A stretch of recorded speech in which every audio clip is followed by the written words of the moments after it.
Hello and welcome back to the Double One Radio Gamescast. As always, I'm your host Ryan, and I'm joined today by my lovely cohort of co-hosts, Brett, Hello, Alex, and Wyatt. What's up, Jeff Keighley? Alex with an accurate demonstration of what I've been doing for the past few days, which is why Oh, no. I don't have a camera on, and why I might sound a little bit different this time. Got the throat cold, not the big Roni, so we're safe from the Roni. The But Game Awards cringe really took a toll on Ryan this yeah, year. the Game Awards really just hit me hard, and that's why this show's a day late, because yesterday I was incapacitated. All right. You heard someone pronounce Genshin Impact, and it just Genshin Impact really just set me knocked over you the out. edge. Oh boy. All right. strap in, folks. Strap in, because it's episode number 89. We're talking all about the Game Awards now that they've actually happened. We have a lot of fun reveals to talk about, and some awards that were, they're the Game Awards. What everyone expected is kind of what happened. So we'll go through these and give our thoughts on the things that happened. There's been a lot of other news in the games industry. We're going to shove that to next week because this is already a lot of stuff to talk about, unless for some reason we have a lot of time at the end. But let's get directly into the show and talk about the Game Awards. So we're going to blaze through the awards quickly and then talk about all the games that were announced. All right? Mhm. Because we're going to have the second half of the show be happy vibes for all the announced games. The first half it can be our salty segments. We're gonna have a segment in the middle then for the extra salt to get that out of the way, 'cause we're gonna need that. Oh boy. Look, well, normally we would do a game about what's the saltiest award, which we will do, but that's going to be at the shoutouts. We're going to do a negative shoutout this time for the worst award. So get Ooh. thinking about that while we're going through. Okay. All right, so we're going in order of awards that were announced at the start of the show. Before the show actually started, in the pre-show, we had two awards that I don't understand why these were. You know what? The Reddit award can stay in the pre-show. But Games for Impact was announced in the pre-show. That is a weird place to put something for impact. Because this I is don't like know. an award that I think people usually like to have in the main Yeah. show. It felt odd that it was relegated to the 30-minute pre-show. Well, just because of the subject matter, I feel like it's an important category for a lot of people, and I feel like all the games that were the games that are usually in this section are really important for people because it's games for impact. It's kind of goes without saying. So to put it in the pre-show and make it Seems just kinda seem like it doesn't backhanded. matter, yeah. Yeah, why Yeah. is there even a pre-show? Why not just put it in with the actual Well, show? it's Is it like to increase They the want to keep the frequency of actual- ads and things like that? They want to Yeah. keep the actual show to a certain length and then have a lot of these awards in the pre-show to make sure that the actual The show pre-show is doesn't usually go for stuff long. like the Esports awards and things that the wider You know, the gaming peop- landscape people But don't they care did- about. really care No, I'm about. just kidding.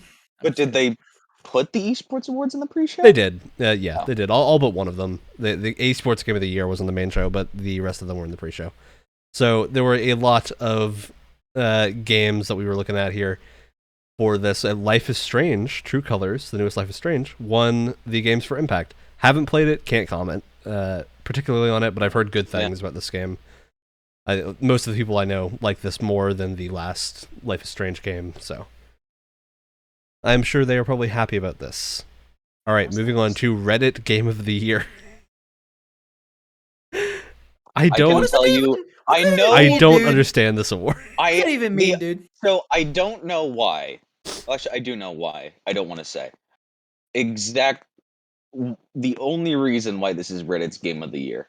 I can summarize it in 2 words. I And it has wonder to be if said in that's this the voice. joke. I wonder if Lady Dimitrescu is the joke for why Yeah. Village Dude, is... is Like- Jeff playing a joke Big on us lady. all? Is he You trolling think Jeff is all of based us? enough? Because I've never even. Was this a category in previous? I think it might have been. I feel like it's always in the pre-show. It's one of those Because categories that's it like would be there to really appease funny. Reddit.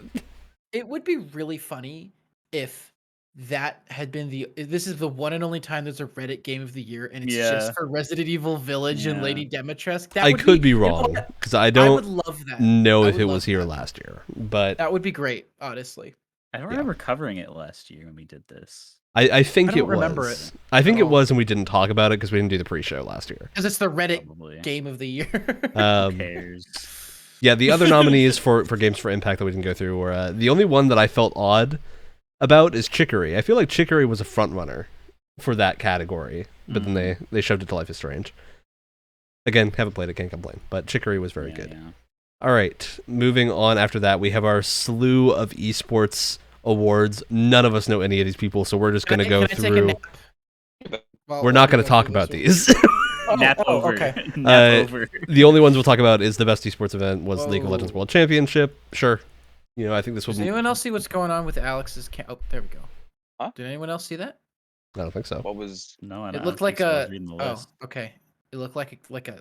This is how little Wyatt cares about League of Legends. All right. I'm getting lost in Alex's beard. So we're going into the main awards. I don't think these are in necessarily the same order they were in the show, but it's the order I have in my list. So we're going to go through with these. Best audio design went to Forza Horizon 5.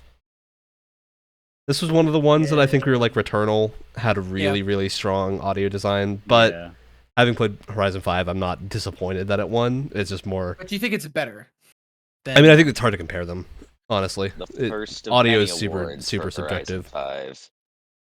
Though I guess I would probably give it to Returnal because this category is best audio design and not just best audio, right? Yeah, that's true. Returnal, I would imagine, has more like creative use of audio in like an unexpected way compared to Car Game, which, as far as audio goes, it replicates the car experience very well, but yes, it's not. It isn't like using the audio for specific design choices. Yeah. All right. You got your beep beeps and your vroom vrooms. So, best debut indie game and best independent game, Kena Bridge of Spirits.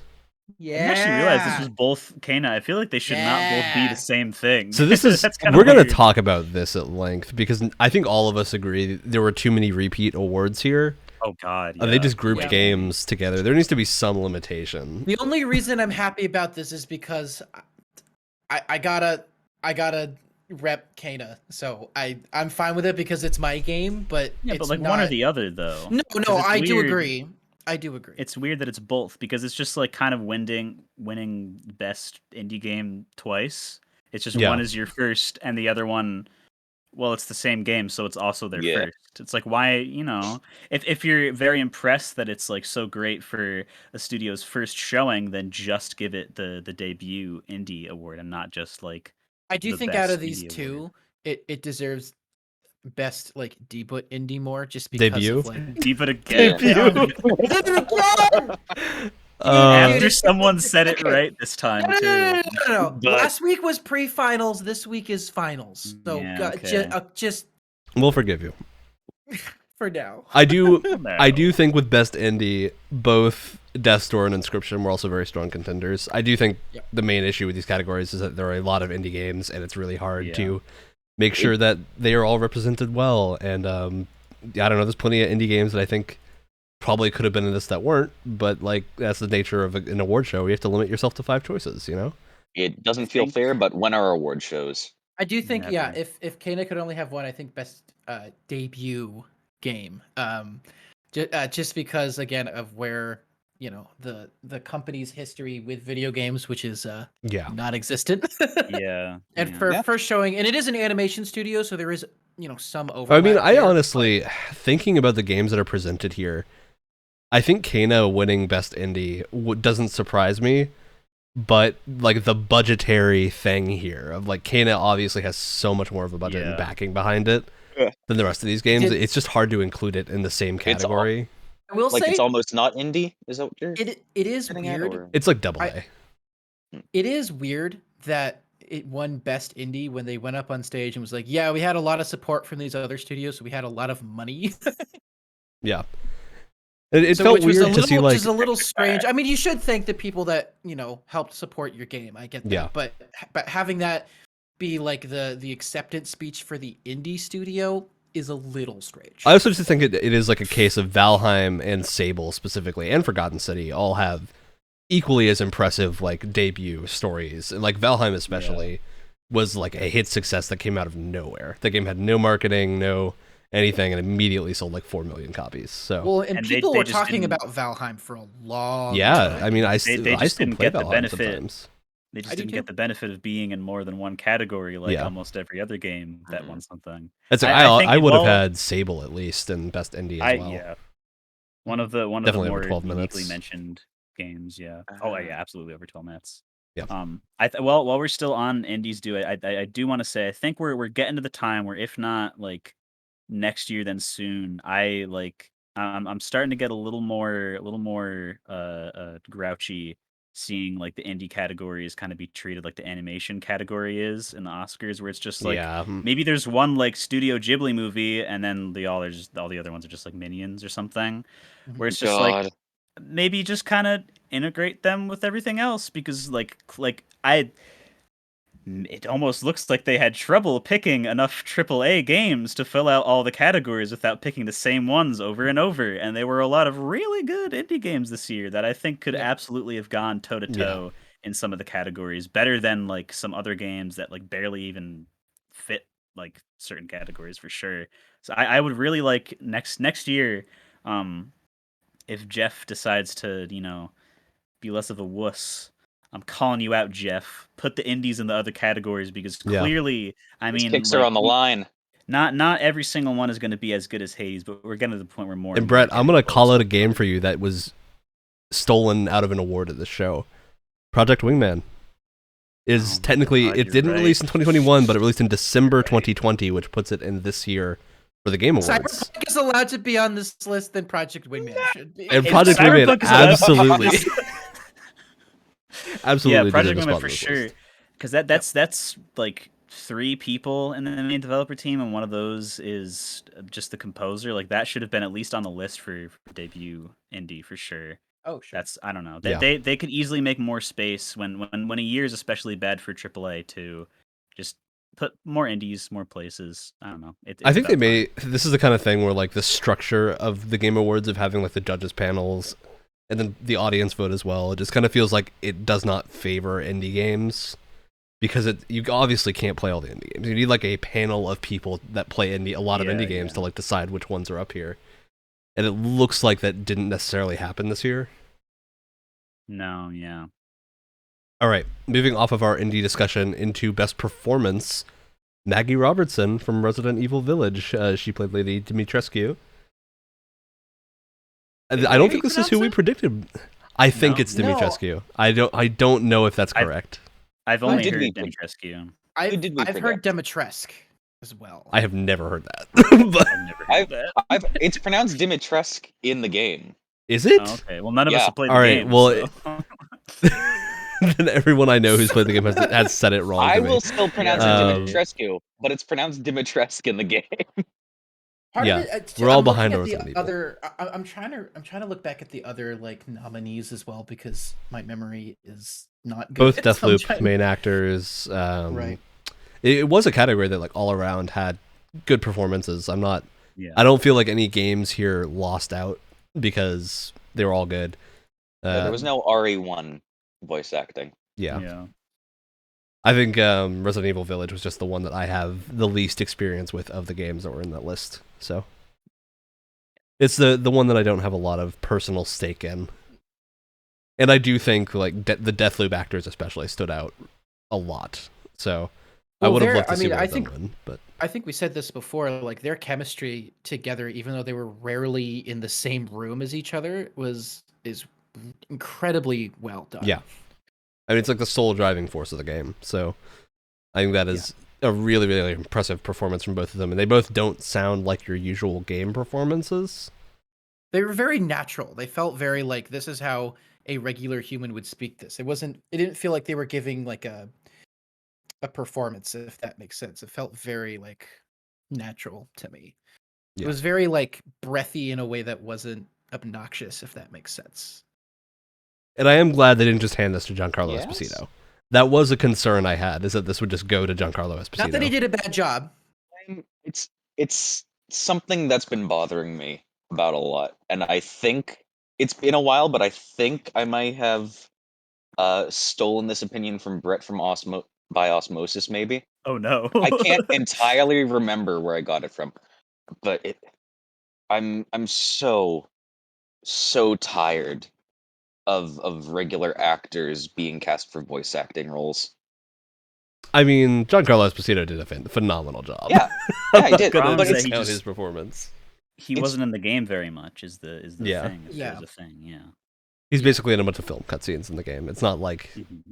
a character voice acting, for the most part. All right, moving on to best action. The one we predicted here won, Returnal, which was really like, from what we were saying, the only game that really fit the category well. Yeah, it really makes sense. I was worried because I remember us saying it fit the category the best, but I know there was some like worry that it would be one of the other ones when this one is like the most action of the action games and also very well executed at that. But I'm really happy that that Returnal ended up getting. Yeah. Did they get this and something else or just this? I think just this, because Returnal, the other thing we mostly had it up for was audio design, which it did not win. True. So that's true. Yeah, Returnal definitely deserves to be up here. So it's nice to see it take Best Action home, especially among those nominees. Yeah. All right. Best Art Direction was a kerfuffle. Yep. This one, I think, had a... Wow. Look, Deathloop does have great art direction. I'm not going to discount Deathloop, but this was a stiff category with a lot of really, really good directed games, and it just feels like they took the cheap answer here of go with a AAA game, which is really. I mean, I feel like I have to keep repping Kana for everything, but this was an obvious category for. Dude, Psychonauts, right? Like Psychonauts and Artful Escape, because this is art direction, not best art. So like take a game that has the most out there style, something you don't see normally. And like Psychonauts is a game that has proven that it can just have the same art style 20 years later and it looks just as good. Yeah. And then Artful Escape, none of us have played it, but it looks phenomenal. Like that direction is incredible.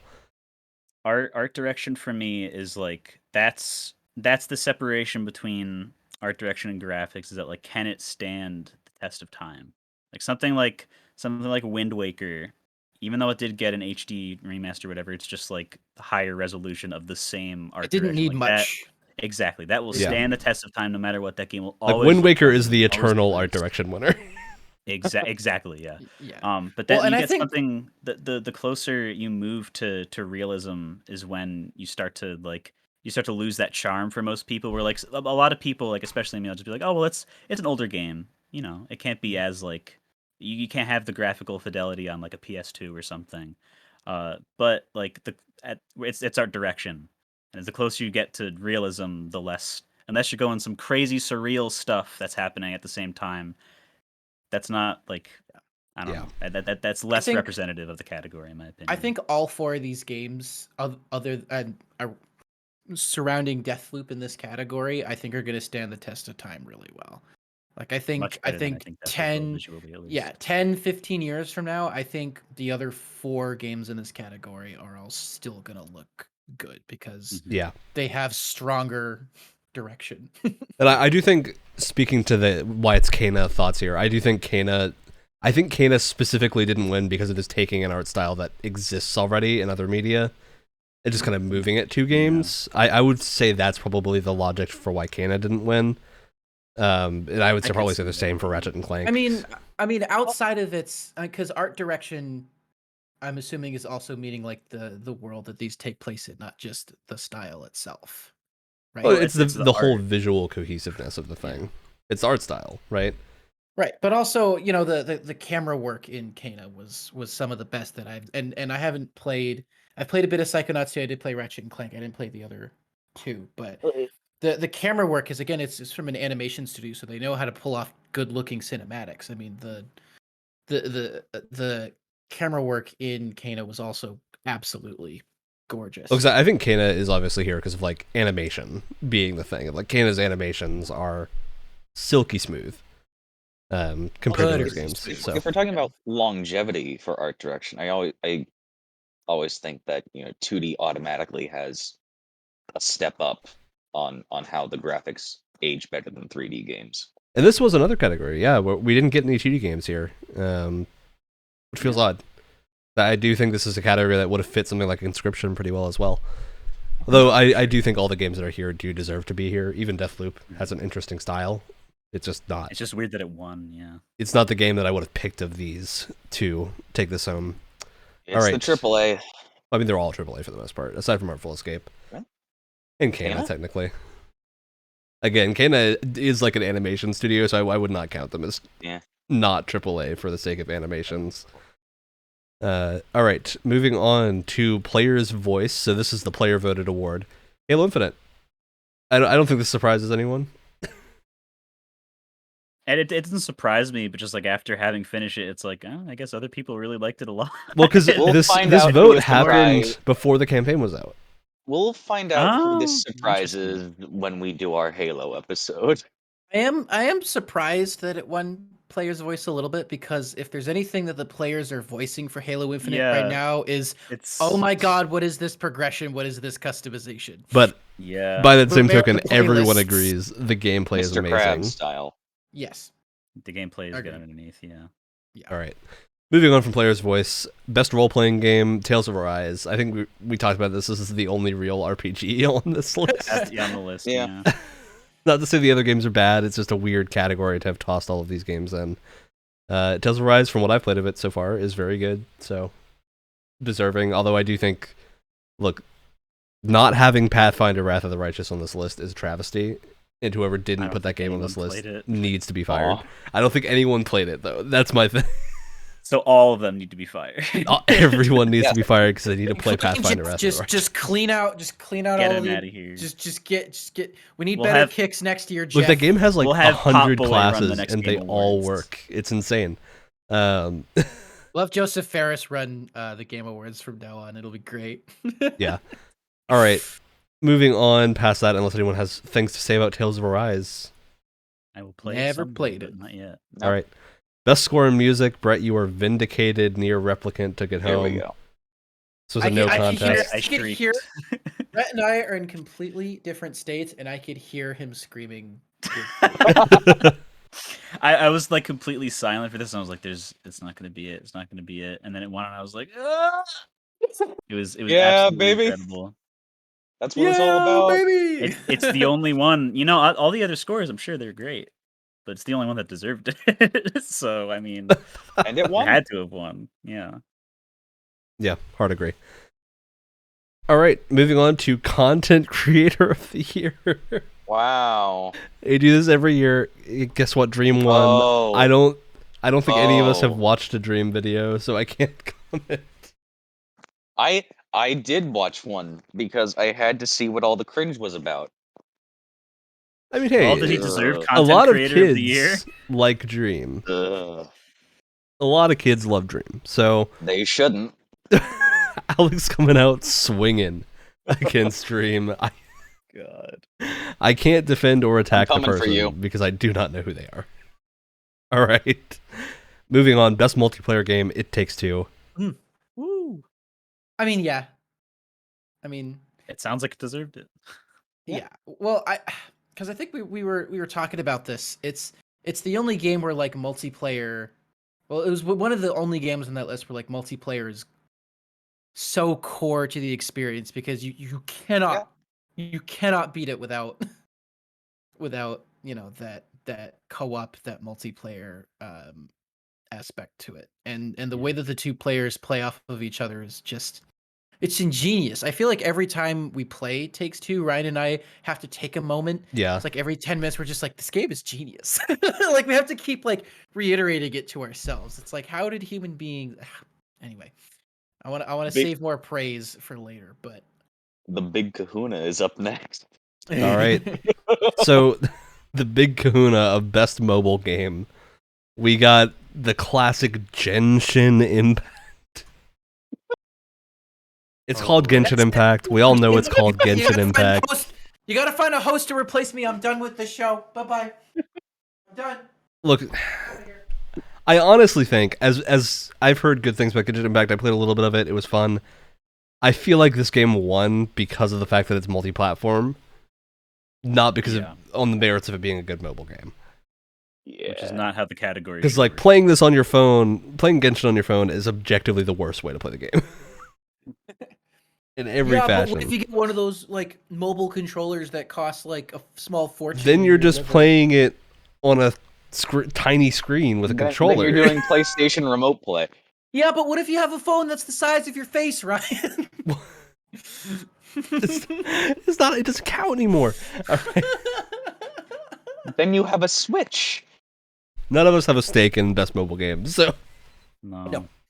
I think the real major thing here is just like make sure the host who's presenting the award knows how to pronounce the game, right? All right. Do we want to have this discussion now or after we get all? We're gonna have it now because there's no other place we can fit it in aside from this award. I have had it up to here with people being at like games conferences and especially the Game Awards who clearly are just there because they're famous and in movies or people know their name. Well, isn't she a streamer? It wasn't that what they were saying? Is that she's a streamer? I have no idea, dude. Because like she kept like interrupting the show. It felt like with like weird like sub GoPro quality. Guy. Yeah, like camera. Level. Anytime they came on screen, I like instantly checked out. So I have no idea who she is. It's stuff like that. Stuff like the. What is it? The guy who plays Shang-Chi in Simu the new movie. Liu. Oh god. He like completely there was some rough bombed. bits. It was not funny, and he kind of like soured the Returnal winning that category. It's not like he wasn't a terrible choice. He introduced action game or action adventure game, and he was just in Shang-Chi, which had like amazing fight scenes in it. It makes sense, but be like if anyone knows anything about action recently, it's me. I've been in insert action movie and character reference. Not is that a plasma sword? Master Chief? It just takes like all of the impact away from someone winning this award, right? And it feels your ASMR deflated me. And it still feels like games are so baby. They can't possibly like they're not important enough. Catering to children. It's like they're catering to children. It's and especially also this is like mildly off topic, but it's still on topic because of Cyberpunk exists and spoilers, The Matrix later. But like recently, it was revealed that Keanu Reeves just never played Cyberpunk and does not play video games, and it's like. Why? Like, clearly everyone, including the devs, are just like trusting the opinions and what like these people are saying who've never played a video game before, and they're just famous, so people are gonna listen no matter what. And what I do have to add in here, because the Cyberpunk thing just made a headline of in an earnings call, one of the game's like execs said Keanu Reeves played it and loved it. That's on the exec misquoting Keanu Reeves, because Keanu Reeves has said multiple times he doesn't play video games, and he watched someone else play it and liked watching them play it. That's his quote. So this is on the exec for just getting what he said wrong. It's like, I don't know. I understand if the person is in the game and they have a role, and maybe they're like a celebrity for other things, and they have like a voice acting role or something, or they use their likeness or something, and then like after the game comes out, then like they come on and do like they announce like a category or something. That's fine. That's not infuriating. They've made their mark in video games because they were in one. Okay, great. But when it's like you did the song, you did one song for a show based on a game, and then you perform that song for like 5 whole minutes, and there's no game or show footage over it. It's just a live concert that takes like forever. It's like, why is this here? This is wasting time for this like 4.5 hour long show, and it doesn't have to do with the thing that I came here to watch it. It's infuriating. And I want it to stop, and it's not going to, because it keeps getting more prevalent every single year. I would say it felt less bad this year compared to last year. I'm still distracted by the fact that there was an orchestra playing a Sonic song last year when there was literally nothing having to do with Sonic at all. God. I mean, they played Arcane music this time, and Arcane is obviously like not a video game. I mean, nothing I guess against League of Arcane. Legends won something. It was the best esports thingy. Yeah, League of Legends won best esports game, but like, who cares? It's not a League of Legends song, so I don't know. It's a fine song. It just feels weird to have that be the opener for the show, right? It's yeah. And we'll talk It's more about the music clearly- when we get past it. It's clearly like, well, it's the popular thing. Let's start Yeah. with the popular thing, whether it is on topic or benefits the show Yeah. or not. All right, moving on to best narrative, Marvel's Guardians of the Galaxy. I think we were all pretty happy with this. Yeah. No. Definitely. It is hard to say because there's not a ton of competition for narrative this year. We didn't have a lot of very narrative-heavy games come out, so it was kind of like in a. Go ahead. For me, it was between Guardians and Take-Two, because I think for different reasons. I think like Guardians had like, a better written story overall, but I feel like the way that Takes-Two integrated its gameplay into its narrative was more prevalent, I'd say, and done to a really, really great effect as well. So it was a toss-up for me for completely different reasons, but Yeah. you know, I'm fine with. I mean, we were praising Guardian's story throughout the entirety of our Games Club episode. Yeah, all of us had fun with it. So. It's definitely deserving. All the other games here, I don't have any complaints for the nominees for this one. It's more a case of like, I think a lot of the games with really powerful narratives this year were either very low budget indie games, which probably wouldn't have been in this award anyway, because Game Awards not favoring indie games is the thing that happens. All the time. Yeah, there's not a ton of like super heavy narrative games. It was like Guardians of the Galaxy and Life is Strange are sort of the only two pure narrative experiences that really came out. All right, so moving on to our next award, which is Best Action Adventure, Metroid Dread. This is, again, weird category. Yes, it's an action-adventure game, as are most. I think when we talked about this last week, we had agreed that the two that most resemble action-adventure, as vague of a category as it is, the two that most represented it were Guardians and Ratchet and Clank, from what I remember last week. And what was funny is because Doug Bowser came up and took the mic and was literally like, he was behaving as if like, yeah, we know that it did not belong in this category, and this category is just a hodgepodge of whatever. They just had an ad for the game. That was a speech. An ad for he was just like, you have the action of shooting things and the adventure of exploring the planet. Oh my god. I mean, yes. We say this, but there is the honest thing of like, I don't know where else in this show you would fit Metroid Dread, and it deserves to be here, but it's hard to like. It's not a pure action game, so I wouldn't put it there. If there was a horror games category, but then if you put it directly against like Resident Evil Village as a horror game, I don't think it's gonna win, right? So I think this is probably the best category of the ones they had for it to be in. It still just feels weird. It's just a bad category because it's so vague. And it's too broad, way too broad. Yeah. You can throw so many different things in here. Because they could have put like best platformer or something, and that would have included 3 of the games that are here. I think could How is count. that not? How is that not a category? By the way, probably just because it's not enough to release in a year usually. Because Game Awards favor. Not only that, but in also recent years, the more realistic looking, the better. I mean, I feel like you could fill up an entire platformer section, though. You know what this is, Brett? What the best action adventure category is? This is like the 24/7 title, right? It's the title that is there to give to someone because you just want them to have a title for whatever reason. But they can't challenge for any. It doesn't mean anything. It's just question. Yeah, Professor, is this a wrestling thing? We said belt and champion. You can assume. I don't know. Context clues, Wyatt.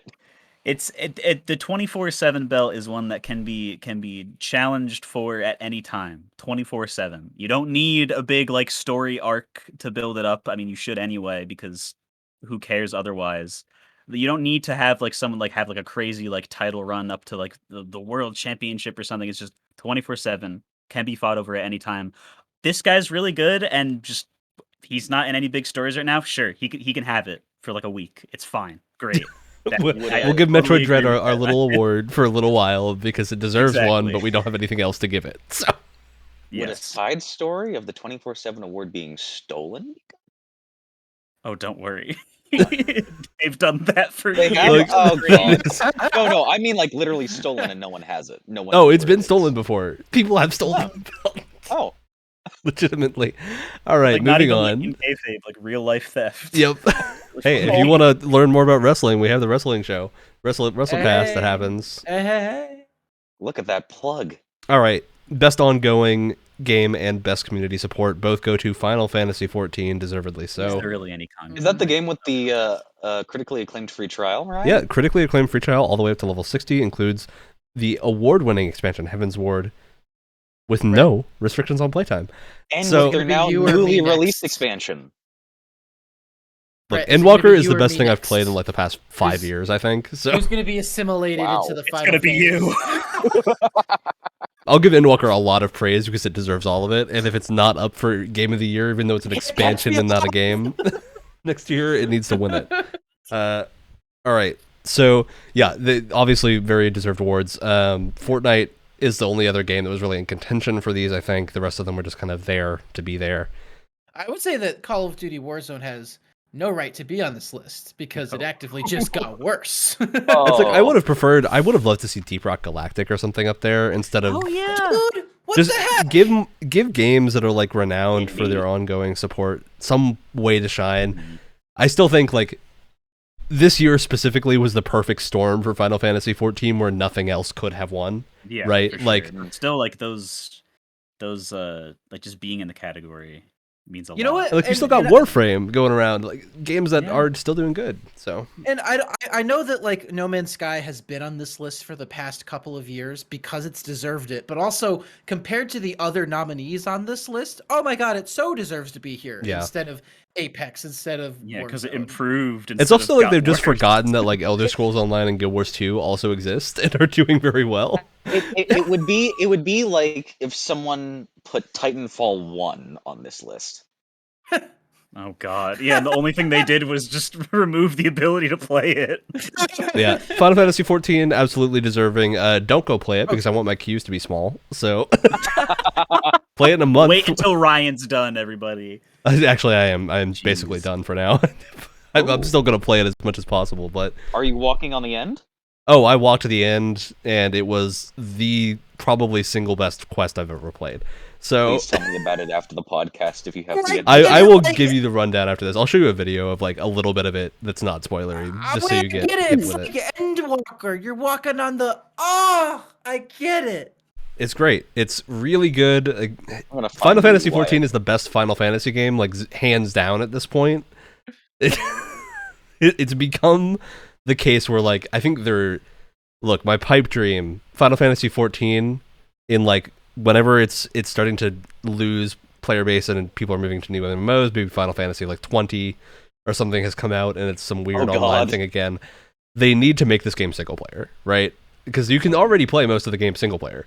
This is the game that needs to get the MMO conversion into a single player game because the story at play here is one of the best, if not the best, Final Fantasy stories that has been told. It's just so good. And yeah, I really hope this game is around for a long time and gets more accessibility for people that don't have interest in doing the multiplayer side of it to be able to play it.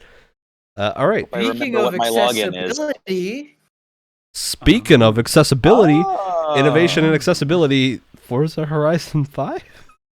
I think both because Ryan and I were yeah, watching the the stream question mark together. is due. I think Ryan and I were watching the stream together at this moment, and we just burst out laughing because It's we were just like, so confusing. "What?" There was one clear as It's day choice. Yeah, It's This would be like if Final Fantasy XIV didn't win Best Ongoing Game. It's You This know would be what? a You know what? Warzone. We gotta right? you gotta hand it to them. These award givers have a sense of humor. This is true. They enjoy Here's the playing thing, God. I was joking about this when we were talking about the nominees. I was like, guys, I think Forza's gonna get it because this segment is sponsored by Chevrolet. And then they Your won. fault. And then they actually And won. that's a joke, not a suggestion. Look, the game we're talking about that should have won here is The Veil. Yeah. Because it is a game where you like you are blind. It is entirely done through sound so that anyone can play it, right? It's Yeah. the kind of game where like obviously, if you're giving an accessibility award to highlight an issue, this needs to be a game that you push forward for that, because nothing else is doing this. This isn't just a good accessibilities menu. This is accessible and its core design. The whole That's game the difference. is like awareness of accessibility and issues that people have that prevent them from playing games normally, and puts you in those shoes. A game that comes out like that is like once in a blue moon.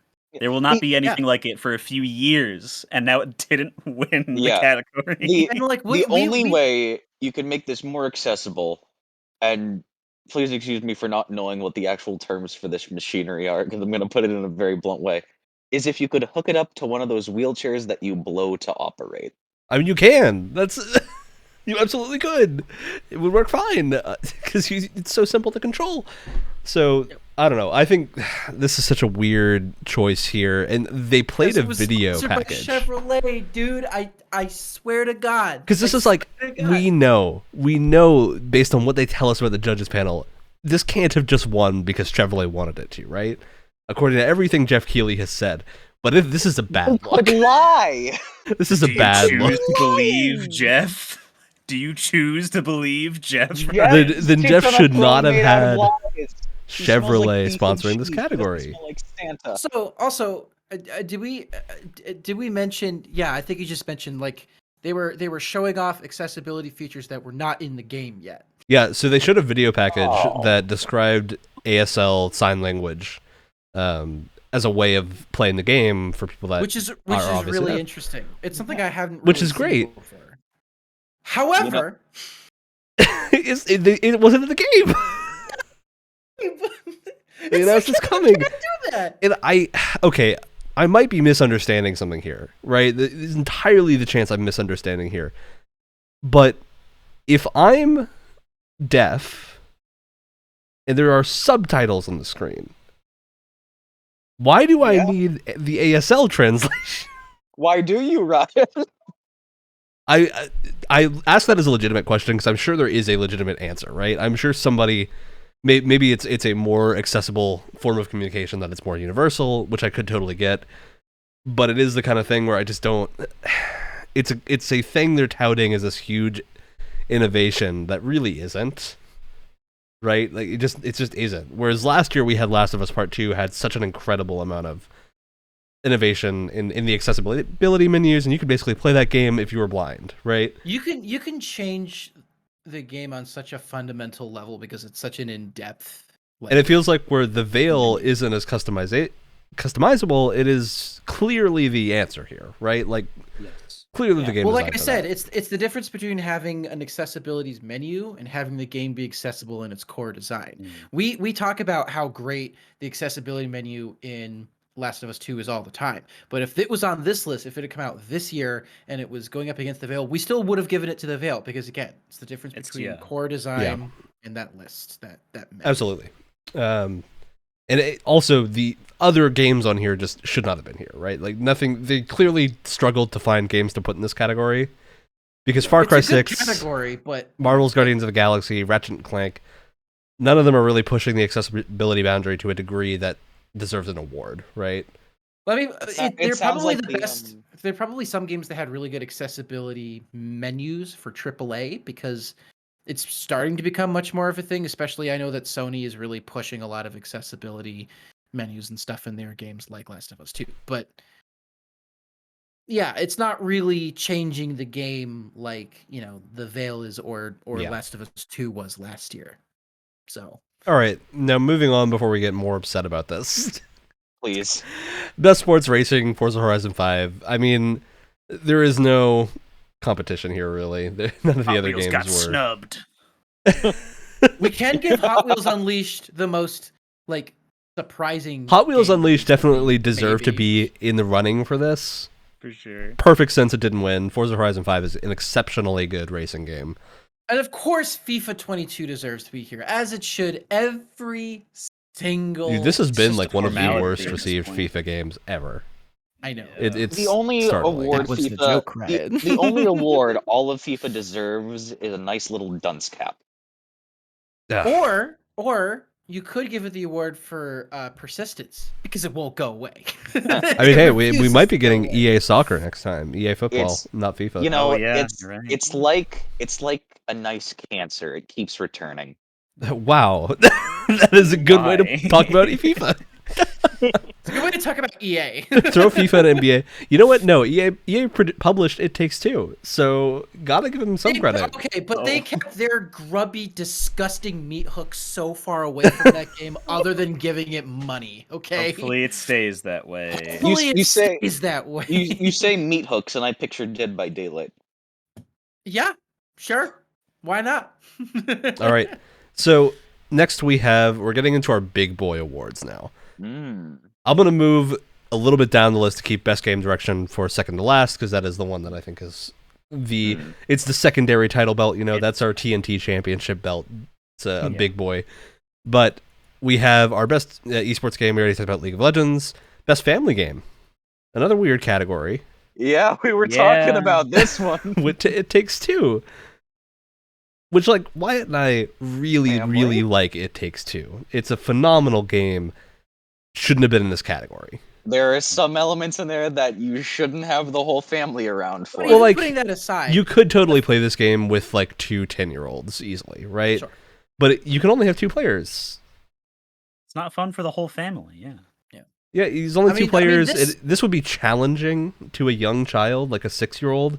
I think once you hit like that 8-year-old mark, you could probably play It Takes Two fine, but this would be hard to pick up for anyone younger than that. We have to come to terms with the fact that Nintendo will always own this section every single year. Yeah. Well, because they design games for it, right? Like, there's no reason they shouldn't have won this. I think, obviously, something like you put WarioWare, you put Mario Party Superstars, those games are amazing family games. Yeah. So it feels odd when you're putting against like 4 different Nintendo properties, and then It Takes Two wins. It kind of stinks of like, can we not have a Nintendo game win this year, please? That's kind of what it feels like. What's the next best thing?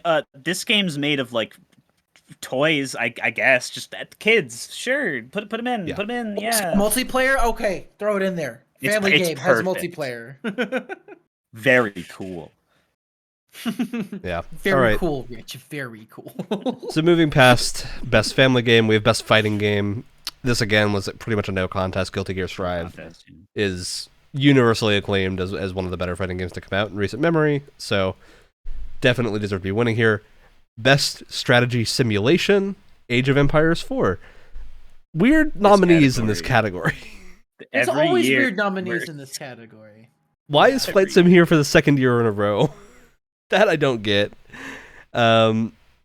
And yeah, the rest of the games here just didn't fit super well. Humankind wasn't amazingly well received, and Inscription you are hard pressed to turn that into a sim or a strategy game.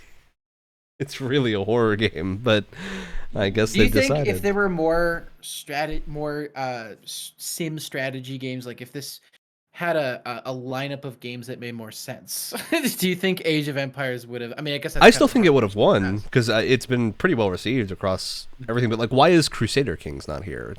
Right? Like, there's some weird choices. Actually, I say that I think Crusader Kings might have come out last year. I'll double check that, but there has to be more strategy games that came out. Like Evil Genius 2 makes sense. Crusader Kings did come out last year, so that wouldn't be on the list. But it's a category where like Humankind makes sense. Evil Genius 2 makes sense.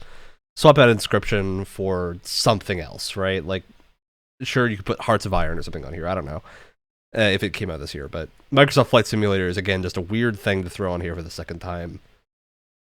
It's just a weird set of games to throw together. Yeah. All right, moving on to our big boy awards. Most anticipated game, Elden Ring. Does that surprise anyone? Not that it isn't deserving in any way, but I mean, yeah, it was either going to be Elden Ring or God of War, and neither of those two would not deserve to win. But Elden Ring has been like so highly anticipated for so long. It's with the tech test only having like bolstered that, just proved the game was going to be exactly what people wanted. They're giving you a little tease, giving you a little sample of the game to come. And I gotta say, obviously, God of War was not going to win because it uses the exact same canoe animation. oh, Who's shut excited up. about it now? I mean, you say that Elden Ring definitely uses Dark Souls animations. Oh, dude, A lot it's of like And yet, no everything one is reused, cares. and it's exactly. No one cares. Look, because Yeah, people you know would care if the longsword was different, right? I would be People more sad if it angry. was different. Even as someone that doesn't play Dark Souls games or Souls-like games in general, I could tell the door opening animation was exactly the same. Do I care? No, No. exactly. You know what I do care about? I care about Pot Friend, and you know what? That was the best Friend. I was okay with the celebrity- pot friend bit. Yeah. Yes, that was the best the celebrity only bit. cameo. That was one of the only bits that worked and was Well, because it fun. was related Raised to his the little game hand that up. won, right? It's and they made a real one. There wasn't like a little hologram or like a CG thing. No, it was like a little like almost so close to bad looking little pot friend, but it was real. It was beautiful. You could see his stupid. It looked like little something you would have wheels that he seen in came like out an on. early 2000s movie, and I love that. Yeah, it was great. It was wonderful. So yeah, obviously Elden Ring hype is very high, especially for I think Brett and I sitting in this podcast booth here. Very excited to play Elden Ring when it comes out. Moving on to our best game direction, Deathloop. Oh boy, Mm-hmm. if there was ever a time in my life where I had the Metal Gear sound effect, that was this category, because that was a total wait. What? This is another one of those categories that is hard to. I don't think I think Deathloop deserves this more than it deserves best art direction, because Deathloop at least is trying some very different things with how it presents itself. But I mean, we do know why It Takes Two didn't win, right? We'll talk about that in a minute. We know why It Takes Two did not win, and of the rest of these, I'd put Deathloop on pretty even playing field with everything else. Because like Returnal is just direction-wise mostly just copying roguelike things. yeah. Psychonauts 2. Very good, but I think the art direction is more notable. Like Psychonauts would have been my pick for art direction, not for this. I want to ask you this though, Ryan. Regardless of who was going to win Game of the Year, right? Do you think Deathloop or Takes Two deserves it more? I think Takes Two obviously is the pick here, right? It's the kind of game where like It Takes Two is so unique in so many things at once, where you can't put that up in best game direction and be like, oh, it shouldn't have won. So what I really think should have happened here is It Takes Two should not have been in the nominees, because I feel like they should have figured out who was going to win Game of the Year first and then not put them in this category, right? Yeah. So I think that is what should have to happened. be here, obviously, because like it's to me it's the most obvious winner, because one thing that Ryan and I talk about with this game all the time is it tackles so many different game genres and does them all well. There's a moment where Ryan is on the turret of a plane and I'm flying the plane, making sure it doesn't run into anything, and all of a sudden a giant squirrel jumps on top of the plane, and then Ryan gets out of the turret, turns into Guilty Gear. Game.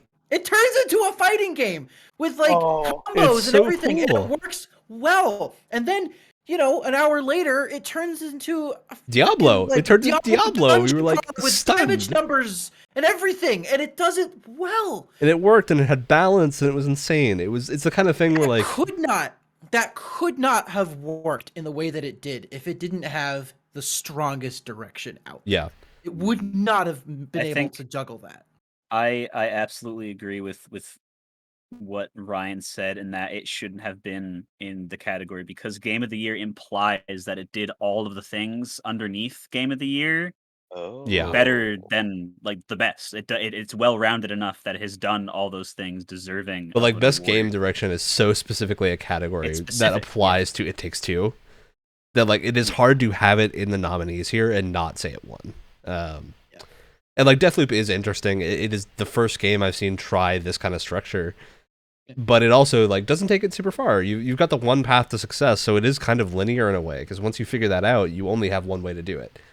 And that process of figuring it out is incredibly fun and very interesting, and having it be limited to one way means they have a stronger storytelling, but it leads to these problems where like it's hard to say if that should have won best game direction next to something like It Takes Two. All right. Where the game, it wouldn't have worked without it. Like none of it would have come together if it didn't have such strong direction. Yeah. If It Takes Two did not have such a united vision for what it should be, the game would not work. No. And moving on then to our game of the year, It Takes Two. I mean, yeah.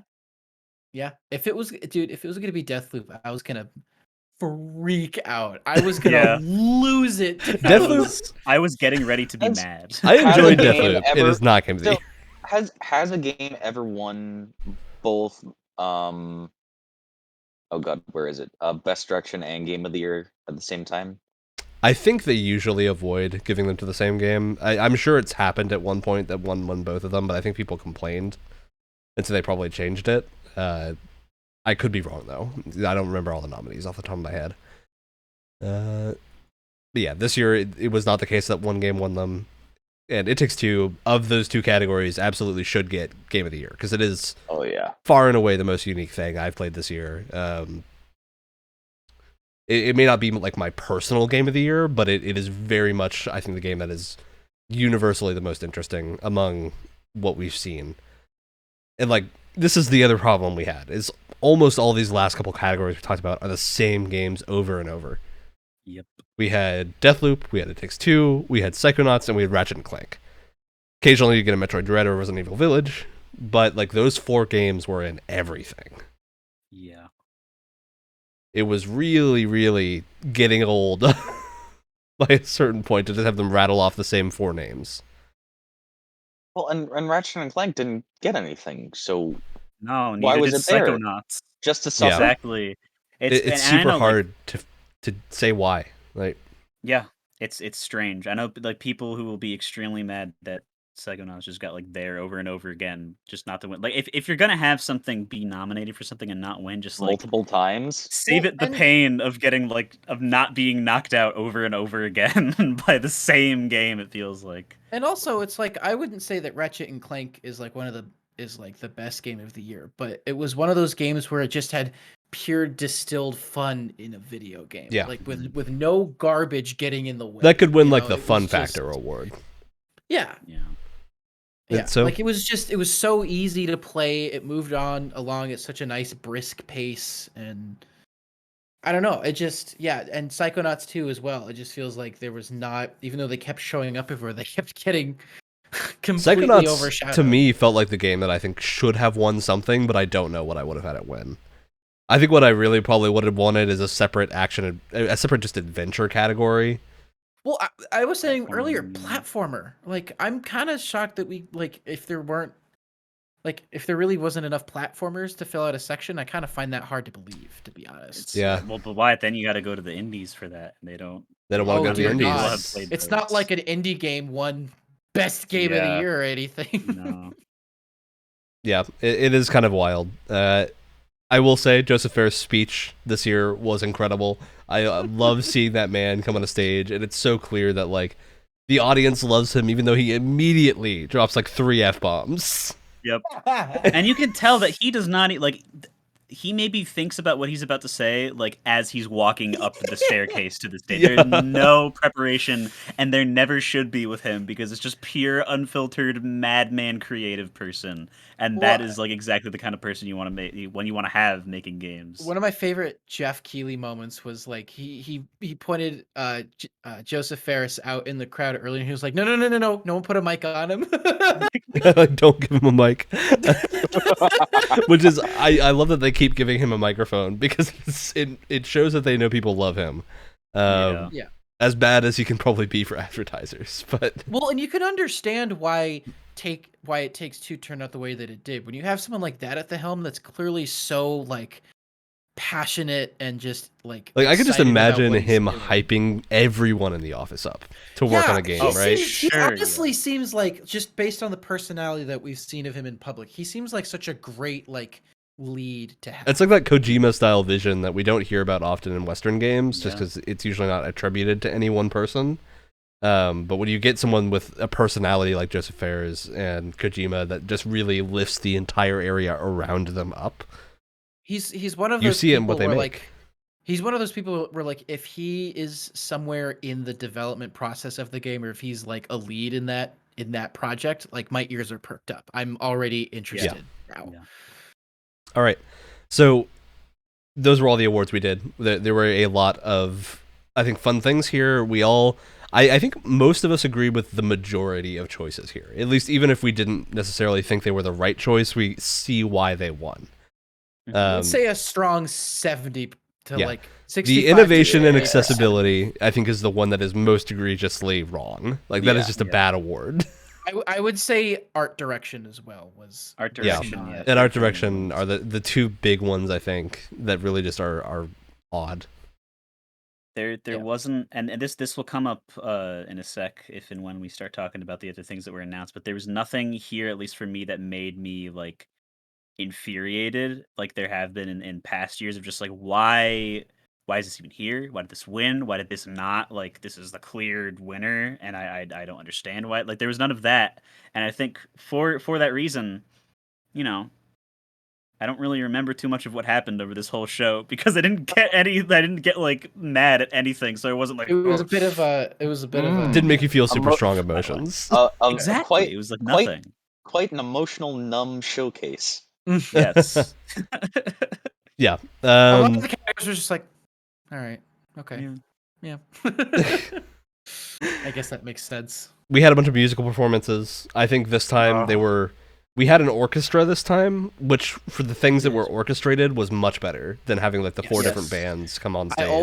I always bring up Sony's E3 press conferences where they had these the God of War reveal sounding. was the so God of good. War reveal to this day is like the best game announcement ever made. I swear to God, it's fantastic, and I was getting a lot of that like energy here, which is a good thing. If they keep going down in this direction where it's one, because I think this had more musical performances than last year, but felt less bad. Because they were more specific to what they were actually talking about. It felt relevant. There was the issue of the opener was an Arcane song. It was a good opener, but it had nothing to do with video games, right? Like if you're opening the show, what I really would have loved to see is something like do a kind of medley like they do for the Game of the Year award winners to like show a couple of different games off or show some musical styles or play like Halo just came out, play the Halo theme or something, like do something instantly video game recognizable. Play the score of the game that you just gave the best score award to. Yeah. Maybe that would be a good idea, just every year having that be like, oh, well, if you didn't know why it won best score, like here's like a That'd be great if that was the opening every year, the best score award, they would just play the piece. Yeah, that'd be as cool. the opener. That'd be a great idea. Like it's a video game show or something. Instead of Imagine Dragons has to come out for like 4 minutes. Then, yeah, Imagine Dragons. Can we okay. Can we not? We're gonna talk about Imagine Dragons because this was the thing where like Wyatt and I were kind of like, if we were in the same space, we would have been like holding each other at this point, afraid of what was about to happen.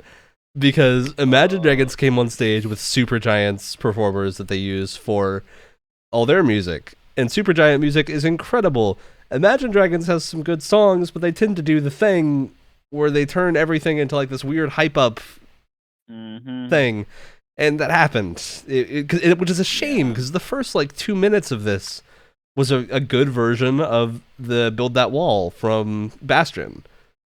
And then it turned into an Imagine Dragons album.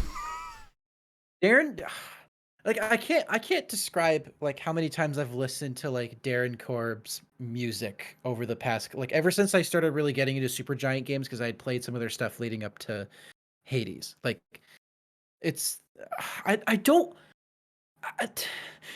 trying to form sentences and words and I can't just why is Imagine Dragons here? All you needed was Darren Korb. Yeah, you don't need someone else to make Supergiant's music more exciting. It's Ashley was there too. It's not like you needed a singer. I was streaming this for my friends, and when this performance happened, I put the video of Monkey Flip, of the monkey doing the backflip of whoa, and I put the sound off and I just looped it, and I put that as the video instead, and we literally stared at it in complete silence for the entire performance. Yeah. And it was like, this is the most boring, because they weren't playing. The reason that this even happened in the first place, that they were not playing any game-related footage over the thing. I can give it a pass if they like had like, okay, this is a celebration of Supergiant. Sure, let's have like some Bastion footage, some footage of all the other games leading up to Hades, and you have a nice little like just something to stimulate the sense that I'm watching something. I'm not here to watch a concert. If I watch concerts when I go out and I look for an artist that I like, oh, I couldn't be there live. I'm gonna watch them because I like them. I I hate Imagine Dragons. I'm not going to watch a concert for them. There's probably a lot of other people who do not care about them who are not going to enjoy watching something. Put something up on the projector behind them that's just game footage or something. Just something to make me actually want to watch it and not go to the bathroom instead. There was a lot of weird dance moves going on for the main singer too during the Imagine Dragons, but he was kind of doing this weird like sway from side to side sort of thing. Well, and the thing is too, what made me even more frustrated is that like when we heard, okay, it's going to be Darren Korb, Ashley Barrett, and Imagine Dragons, Ryan and I were like, I'm sorry. We were in complete disbelief. But when they started, it was actually pretty good. Like again, they were playing Build That Wall. And obviously it's Darren Korb's music, which means it sounds great. Ashley Barrett was singing. It was great. Whatever the guy's name is from Imagine Dragons was there. However you feel about Imagine Dragons, I think we can all agree the singer is pretty talented. He may be a little bit overwrought in some of their songs. He may go a little too hard, but he's a good singer. And so it started off fine, and then it just completely fell apart when it turned into Imagine Dragons. It's like no one cares, even if you like Imagine Dragons. Especially because like you could have played a Supergiant melody. Yeah, right. It should have been that. And every single game that Supergiant has released has had incredible music. So it's just a question of like, why would you take the game part of this out of the Game Awards? It was sad. Because they don't know what it's about. I want to see footage of the audience during this. I want to just like splice between any of like the behind shots from like behind them. Because you can tell they were confused. Just, like, as soon as they transitioned away from Bastion music, it was either complete boredom or people were looking like, what? Like, looking around and just be like, huh? What? All right. Yeah. Moving on now. Aside from that, musical performances were pretty good. I think the orchestra did a great job. The melodies they did for the Game of the Year nominees were great. So those are always good. Very exciting to see that. Oh, sure. Moving on to the game announcements. So a lot of games were announced. We got some fun stuff here to look at. Texas Chainsaw Massacre was our first announcement. It's just Dead by Daylight again. It's just Dead by Daylight again, but probably worse. So I feel like these always get announced at the Game Awards, and they're always bad copies of Dead by Daylight, right? We have to have one every year. Yeah, because I mean, it started with what came out first, Friday the 13th. It was Friday the 13th. They announced the Ash versus the Evil Dead game, which I don't think is out yet. Which is, to be clear, not the same kind of game. Yeah, but it is the same type of trailer that they showed, where they show like that horror movie related thing. Why is the Game Awards the like horror movie game adaptation? I don't know. Every year it's like this. We get a bunch of horror movie games, and then we get a bunch of weird survival games. I wonder if it's because complete speculation. I wonder if it's because this is in early December. And there's probably a bunch of horror games that were coming out that maybe wanted to show off a trailer in October, but couldn't make it. So now they want to find a venue for their horror game. Makes sense. Because there's not really a big like game show in October, so I guess this is probably the best time for them. But then it kind of feels like maybe show it off at E3 and then have it release around October, right? I don't know. All right. Ryan, you're starting to make sense. Stop that. Making too much sense. Moving on. We got Homeworld 3, first like game in-game in-engine trailer. Looked very good. No gameplay though, right? This was technically gameplay just without any UI because Homeworld's an RTS franchise. So like, if you're just looking at it, it does just look like ships flying. It's very pretty. Homeworld's been a pretty universally well-received game franchise that has gotten some remasters recently. I think this trailer had a really cool sense of style. You got a couple of Death Star trench flying shots. Yeah. It's a game I'm excited to play when it eventually comes out. I always love some spaceflight games, even if they are RTSs. So I'm sure this will be interesting, and I think this did a really good job of setting a tone for the show and like actually being an impressive trailer. I wish my thick skull could get around to liking RTSs. I would say Homeworld is pretty approachable as an RTS. It focuses on smaller management, so you're not managing like 300 units. You're dealing with much smaller numbers here.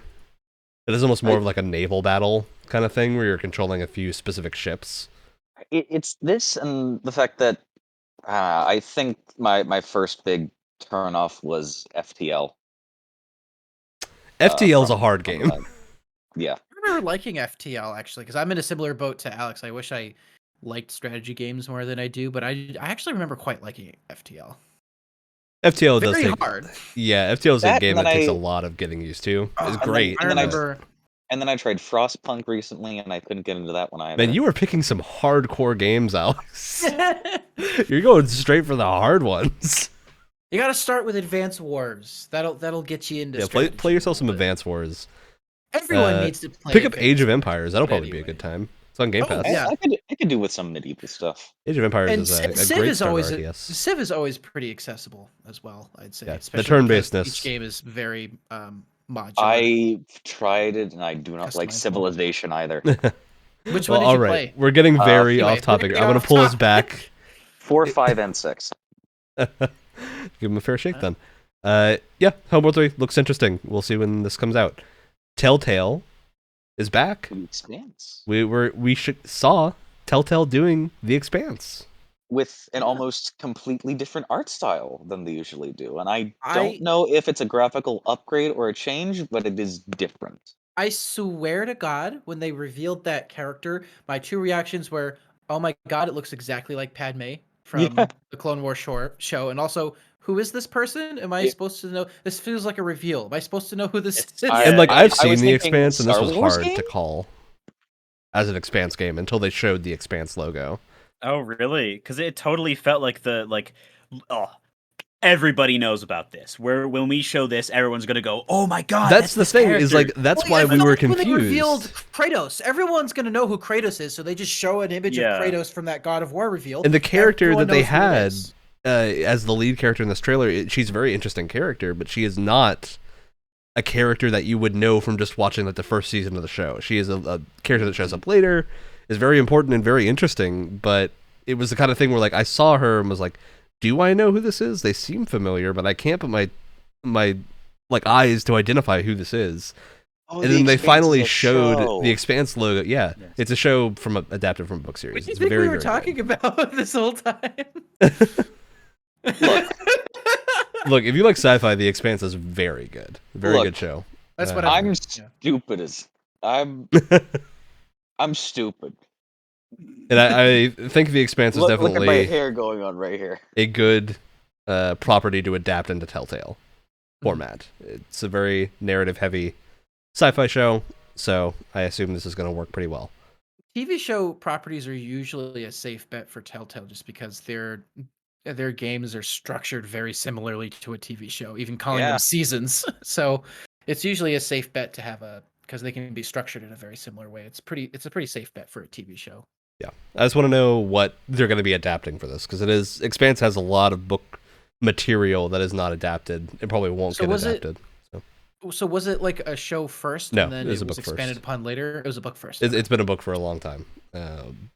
Got recently adapted into a show that Amazon revived for its final season coming soon. So it's very good. Highly recommended.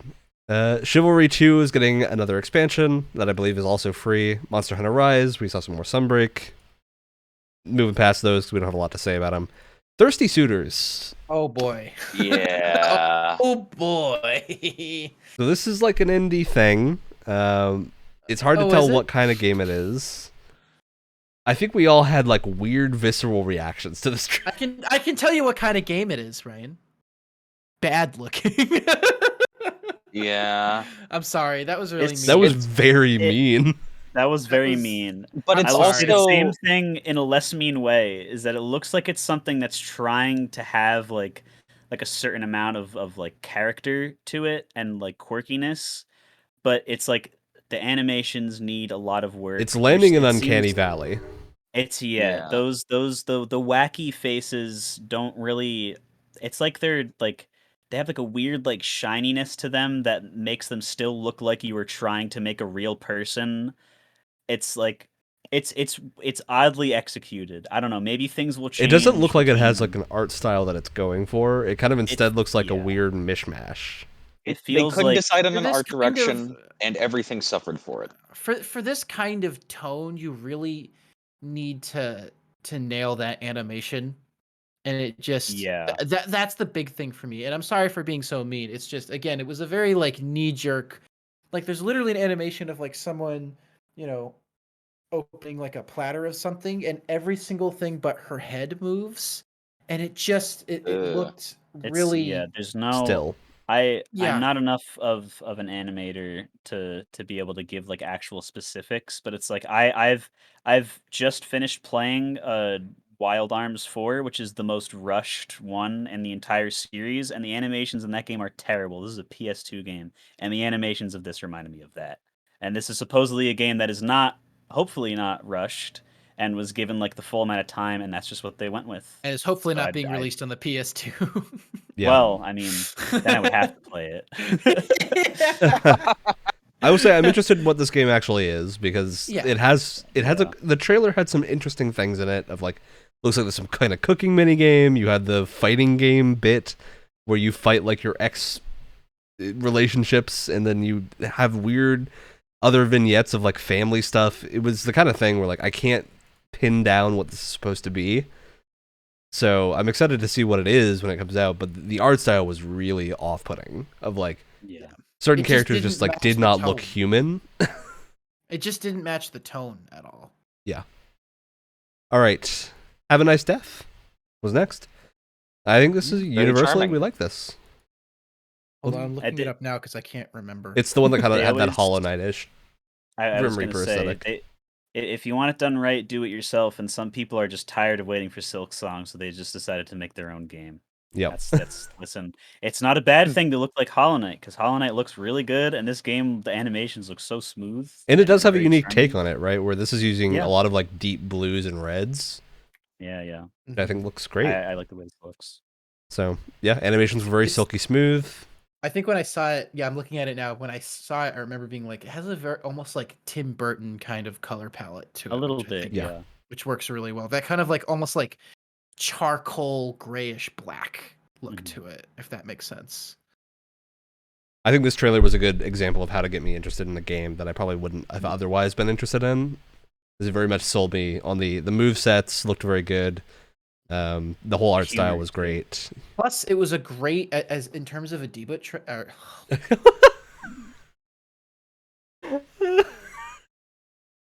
In terms of a debut trailer, Wyatt. In terms of a debut trailer, they had a healthy mix of what felt like, trailer footage or cutscene footage and actual gameplay. So you got a good mix of both, because a lot of times like, oh, here's like a 2-second teaser with some like animation that's probably not going to be representative of the final product in any way. 3 years later, here's gameplay. Whereas here it had both, which is a good, it's good to get you kind of into like the tone of the story and some of the dialogue, but also shows off gameplay. So I think it got that balance really well. Yeah. All right. Moving on, Persona 4 Arena Ultimax is coming to more platforms. This is a great fighting game. I'm very excited to see it on more stuff. It's not the Atlas game I wanted. Hey, Arena Ultimax has like a full story mode. I understand, but there have been rumblings for like ever that we were gonna get like a more universal port of Persona 3, and it was like everyone's talking about Persona 3. I want Persona 3, so I can. I mean, the current rumor for Persona 3 that came out after the Game Awards is that we're getting a remaster, not just yes. Now port. it's a remaster of the portable version, which is the best version supposedly. I'm Really? curious to see that's true. But yeah. Yeah, because Persona 3 got re-released like 3 or 4 times with different varying content. Oh. And all of them. And the portable one has, you can play as a male or female protagonist, and it has more You can story stuff. control your party members in the portable one and not in the other ones. Jesus Christ. It's not as bad as it sounds, but that is a legitimate complaint. I've played a little bit of Fess on the PS2, and it's weird not being able to control anyone but yourself in a turn-based game. But yeah. All right. So that's exciting for anyone that is into fighting games or into Persona. After that, we have Wonder Woman, which I think surprised us all. Yeah, it's especially interesting given it's the studio with the Nemesis system who's doing it. Yeah. I wonder what this is going to look like when I see no gameplay. Idea, because the only trailer is just a picture of Wonder Woman. Yeah, it's one of those AAA trailers that tells you we see a character model about the game. Yeah. We see a character model that will be maybe in cinematics, definitely not in game because it's too high poly for that. Can see the peach fuzz around the bottom of her head, and that is terrifying to see in a 3D model of a person. That is like seeing the light refract off of just like not even like just the hair follicles on the bottom of someone's is like, how do you? Someone spent hours making that. No one's ever going to see it ever again. It's only going to be here. Only going to be exactly. Yeah. Whoever worked on that, I mean, flawless job. Truly. It sucks that your work isn't going to be used for anything else, but flawless job. I hope that'll be me someday. All right. Hair follicle specialist. Yep. Interest is peaked. We don't know anything else about this game, so we'll talk about it next time we hear more about it. A lot of potential in a Wonder Woman video game, but I guess we'll see what kind of game it is. All right. Next, we had Alan Wake 2 get announced, which is exciting, but also a little concerned. Now, I will say the prevailing opinion I've seen on this is that people liked the fact that they mentioned survival horror. I think Wyatt and I specifically have had a lot of bad experiences with survival horror games. It's the survival part that freaks me out. Because, like, when I think of survival, I don't think of good survival games. I think of Daisy. And I don't want Alan Wake to take anything from Daisy. I don't think it will. No. Oh, yeah. It's probably going to go more for Resident Evil, if anything. Yeah. The games that do it well. I wouldn't be surprised if it...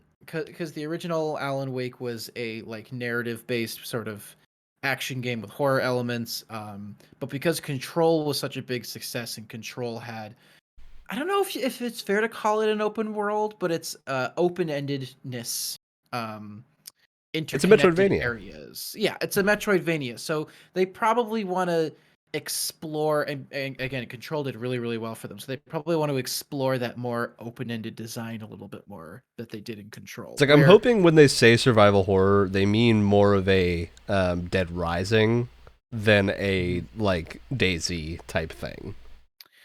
I really, to be honest, with the way that Alan Wake is set in the first game and the way that this world works, I don't know if something more open-ended than like linear narrative really makes sense for Alan Wake for me personally.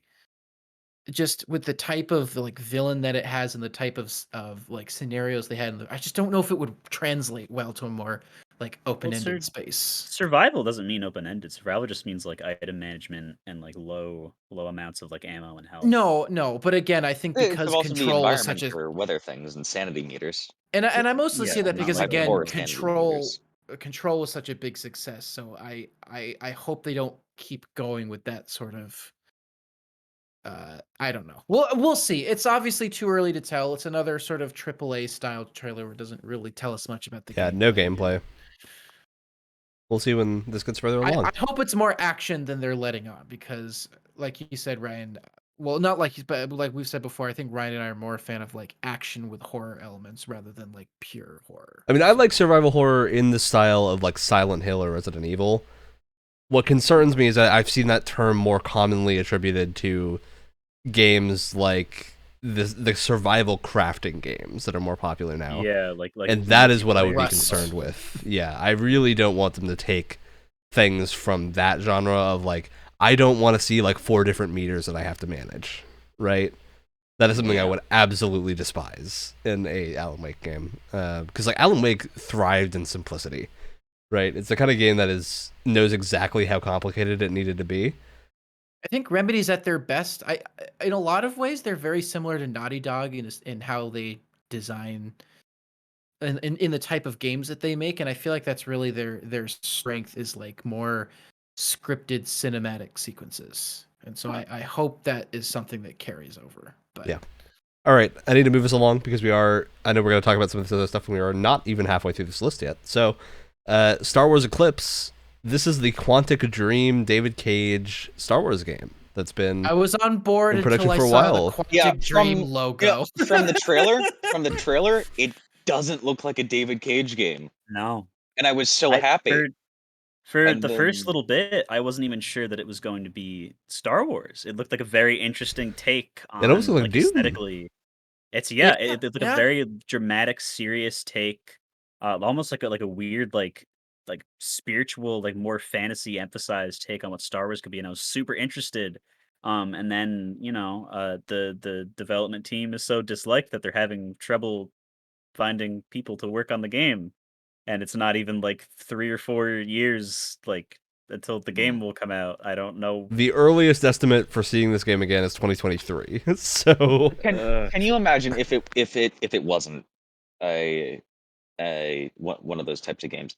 If it said it was just a good RPG, I just want to walk around that city that they showed, one of the many cities that they showed, and just enjoy soak it the in. character in there. I think the most, and this isn't really the nicest thing I could say about this game, but I think like my favorite part about this announcement overall is that we're seeing Star Wars games that aren't from EA. Yeah, we're starting to see the weird games again. It's like, look, I don't even care if it's Quantic Dream. It doesn't have the EA logo anywhere on it, and that makes me happy. I would vastly prefer if Star Wars were to start being treated like Warhammer is, and they just about hand the license out, even if we're going to get some stinkers, right? That means we're going to see so many creative things. It's better that we're getting a huge flood of games from different studios, because at the very least, we're going to see a lot of different crazy looking stuff. And a lot of it's probably going to be good. And the things that don't work in one game, like they're now characters in the universe. You can make them work in another thing. You can very much like the Warhammer games. It's like, oh, this one came out and it wasn't very good, but here's another one in 2 months that's a lot better. About it. After seeing the trailer, I got an insane hankering for a Star Wars game in like the artistic style of Mobius. Oh my god, dude, that would be awesome. That'd be so good.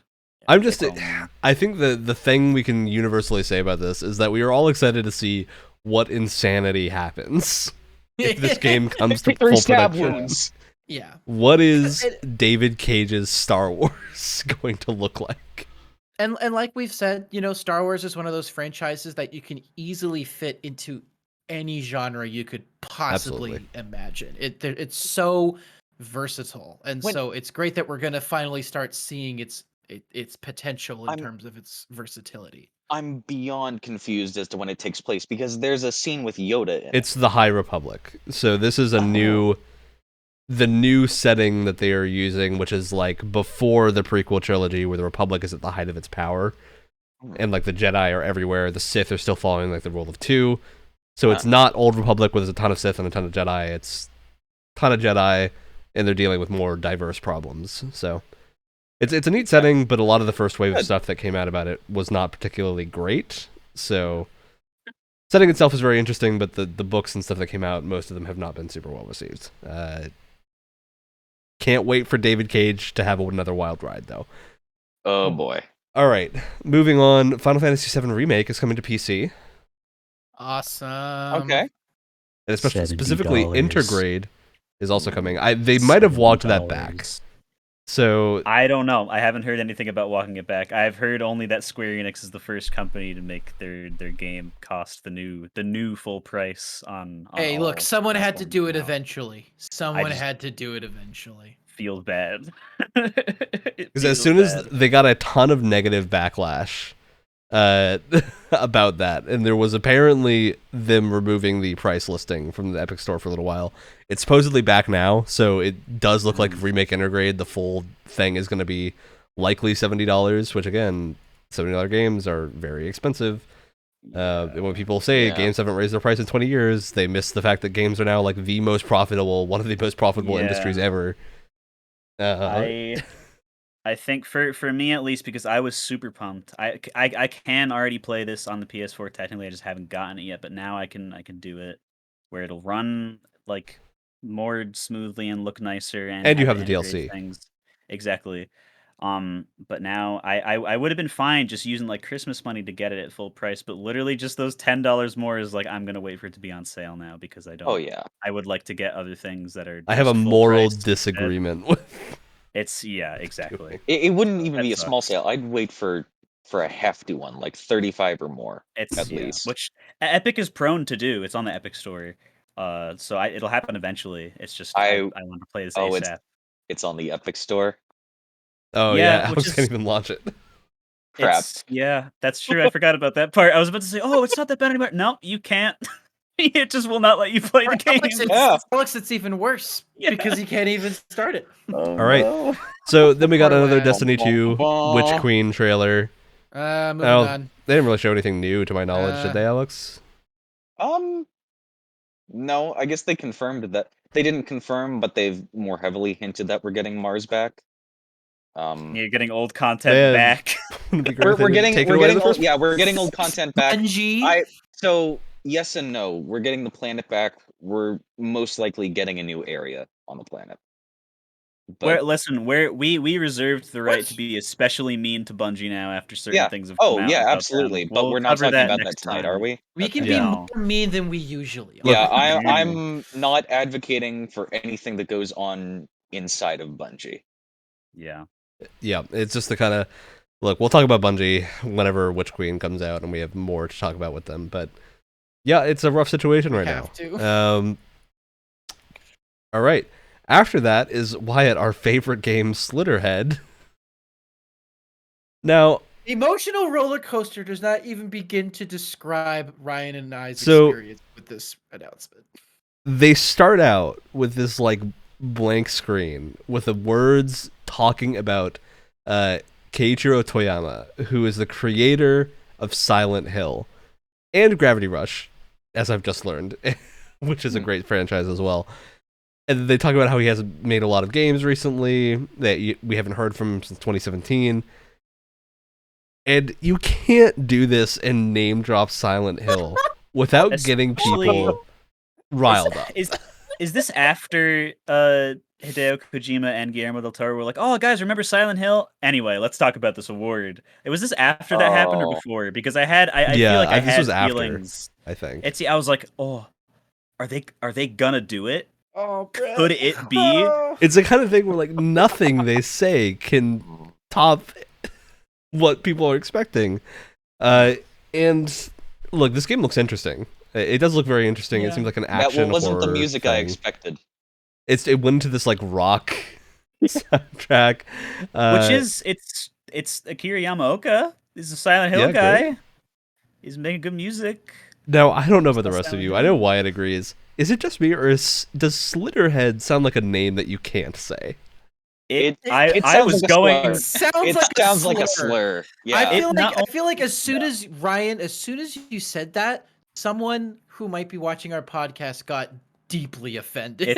And it's also tagged on the Twitch list by now. We've said it many times. In squished enough font that L and the I in Slitterhead make an H sometimes, and I want to say a different word that I could, but I'm not going to in case somebody else gets angrier and wants to say it later. But that's what I think about it when I see the word. Those are going to be my closing words for the podcast, Brett.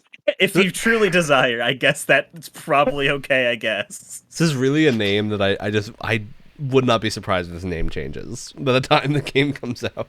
There has to, and look, we know very little about this game, relatively speaking, but there has to be a better title. I don't want to say it. I feel so uncomfortable. But like, there has to be a better title than Slitterhead. It's like the words queef or moist.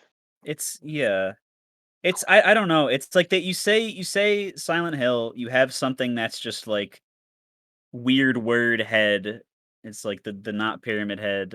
You can totally change it because not at least the trailer. Not every like monster enemy even had their head open up in a slit like fashion. There was like the lady who just had like a hole that like shrunk down. It's like you can change it. You can not make it be questionable at best. Hole in head people. Hole in head people. All right.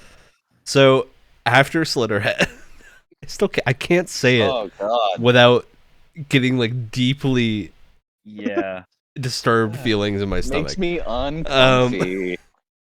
We saw Nightingale. So Nightingale was a game that I think Wyatt and I were looking at and pretty excited for until open world survival crafting. Mm-hmm. You know what it looks like? It looks kind of, and this could be off from my impressions of the trailer. It felt like the New World trailer when New World was still being announced. Trailer to me felt like a mashup of Remnant from the Ashes and New World, which I don't actually think is a bad thing. And there was a split second where we thought it was Witchfire. For a very, very small amount of time. It looked really cool. Part of the reason I hate this genre so much is that whenever I see a trailer for one of these games, I'm like, this world looks really cool. Especially when it looks like it's going to be free to play. And then and then you hear what kind of game it is. I'm like, oh. Like it's just so feels like the same game, just with different, like in just a different setting. It just feels like that every time. It is important to note here, it is coming from ex-BioWare devs. That also concerns me. Yeah, I was gonna say, don't let that be a vote of confidence. That's not a vote of confidence for me at this point. That is a vote of oh no. I'm just concerned that this is an open world multiplayer game, right? Yeah. It could be good, but like the track record for this type of game is not good at all. I think even mechanically, from what we can see from the trailer, like I'm just thinking about my most recent experience with something similar that was good, and that is Valheim. And I'm just thinking like, okay, you have the big troll boys. They can destroy the things that you make, but they do like a little bit at a time. They do like minor property damage unless you let them go crazy. You can kill them easily. You can put things out in front of your house to stop them. This thing just has a giant that's like 50 stories tall and just steps on a house and completely destroys it. If I was playing Minecraft and that happened to me, I would delete the instantly game from my computer. Yeah, really. That looks so frustrating and not cool. And like Minecraft has options to turn mob griefing off for a reason, because like it's not exactly to a lot of people that ruins the game. That's definitely why I was thinking about the New World thing, because it's like, oh, this takes the New World mechanic about invasions that everyone was upset about and turns it up to max. It's the kind of thing where like I really do not want to spend time making a cool village or something and then just having a random monster that I can't kill alone wander into it and just break everything, right? No. Like in Valheim, at least, you have control over where you're building, right? If you build in the regular forest, you're probably not going to get attacked by anything bigger than like a tiny goblin, and you're going to easily be able to fix anything that happens. If you build in the mountain, you're taking the risk, right? So you have that risk-reward system where you can really sort of choose how difficult you want to be. And Valheim has things that make it harder to break things. You can make layered walls, so... And none of the things are over like 10 or 12 feet tall and cannot step on your property to such an extent that it no longer exists. Yeah. The feeling I got from this was very similar to when We Happy Few was announced, where I was like, this looks like a really cool world, a really cool art style. And then you figure out what kind of game it is, and you're like, wait. Huh? What? Why? Why? Again, it's the Metal Gear like what? All right. Well, speaking of Metal Gear, Beat Saber. Lady Gaga songs come out. This has got us. I'm sure these is going to be fun to play.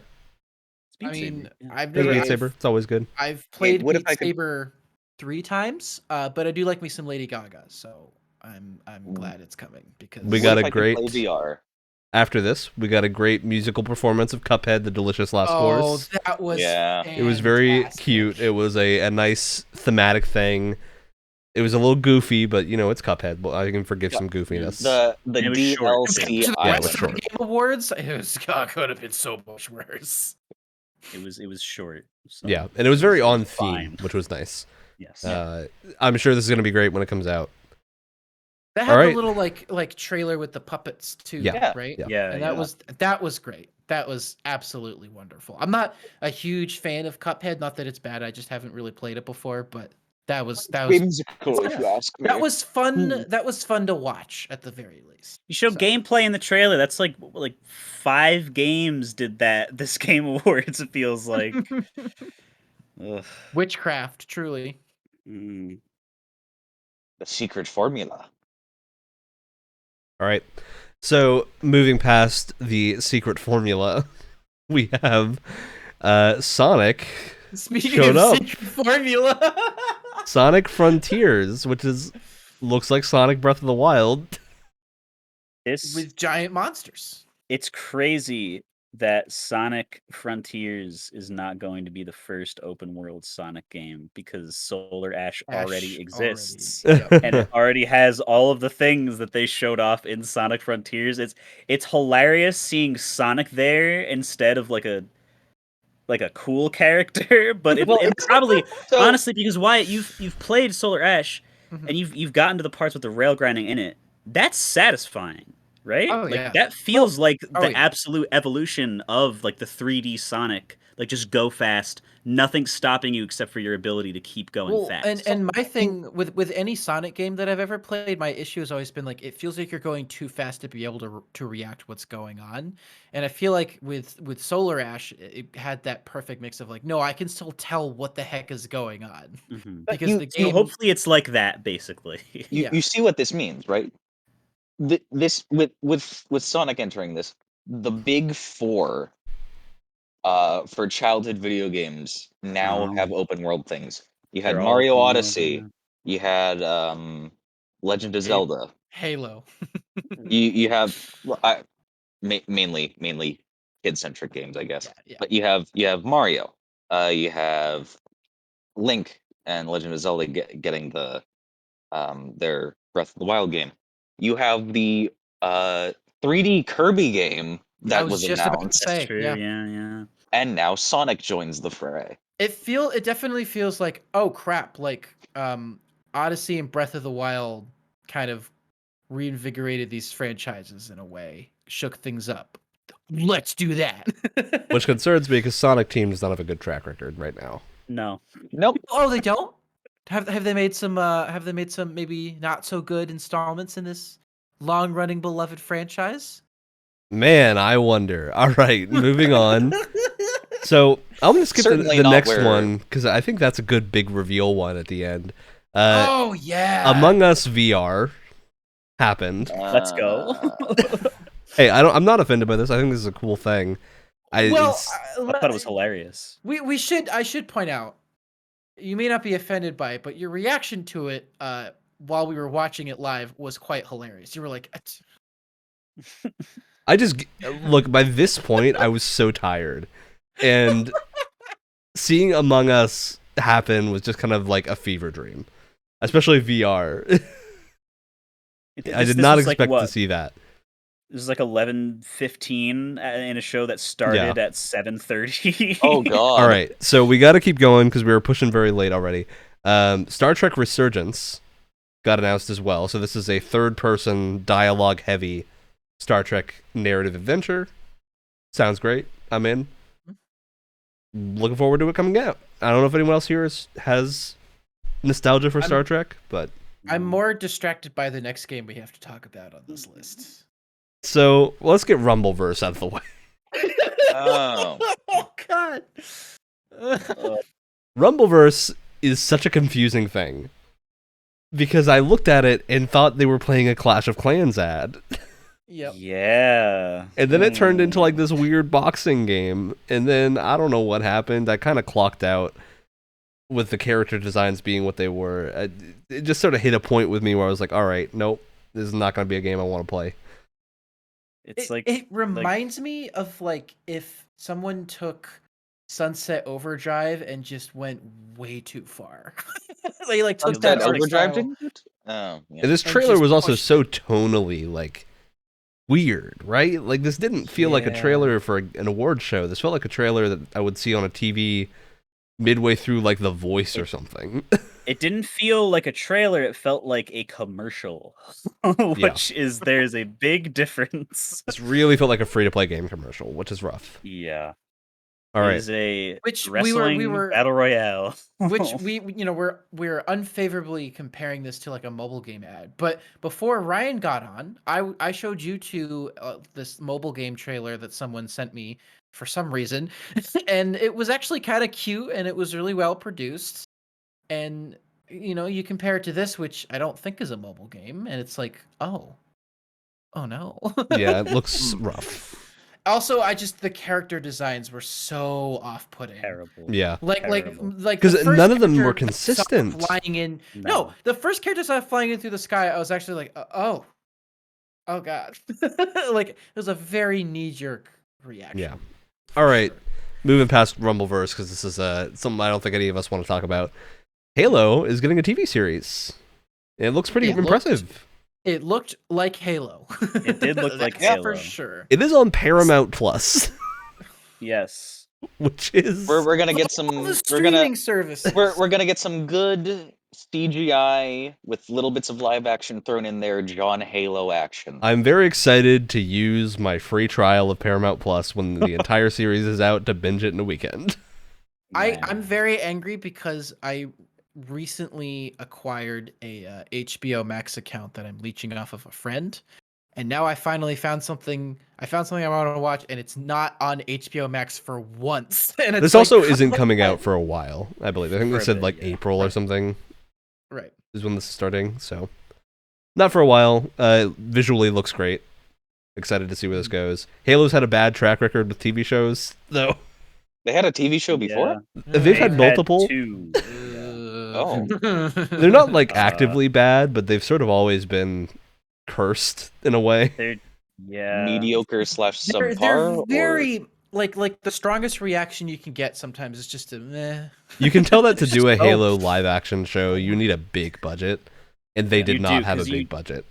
You need to have that sense of scale and that sense of action that the games have, and both of the live action ones that I can think of right now are just like so small scale and like cute that they're just boring as. They could kind of just be placed in any generic sci-fi setting and be like, all right, that's fine. Yeah. Whereas at least this, like seeing High Charity. Censor yourself there, Brett. I saw that. Seeing like the High Charity image here was very cool. Like, yes. So many interesting things. I was surprised. No, that looked great. All right. We saw Arc Raiders next, which is another open world squad-based free-to-play thing.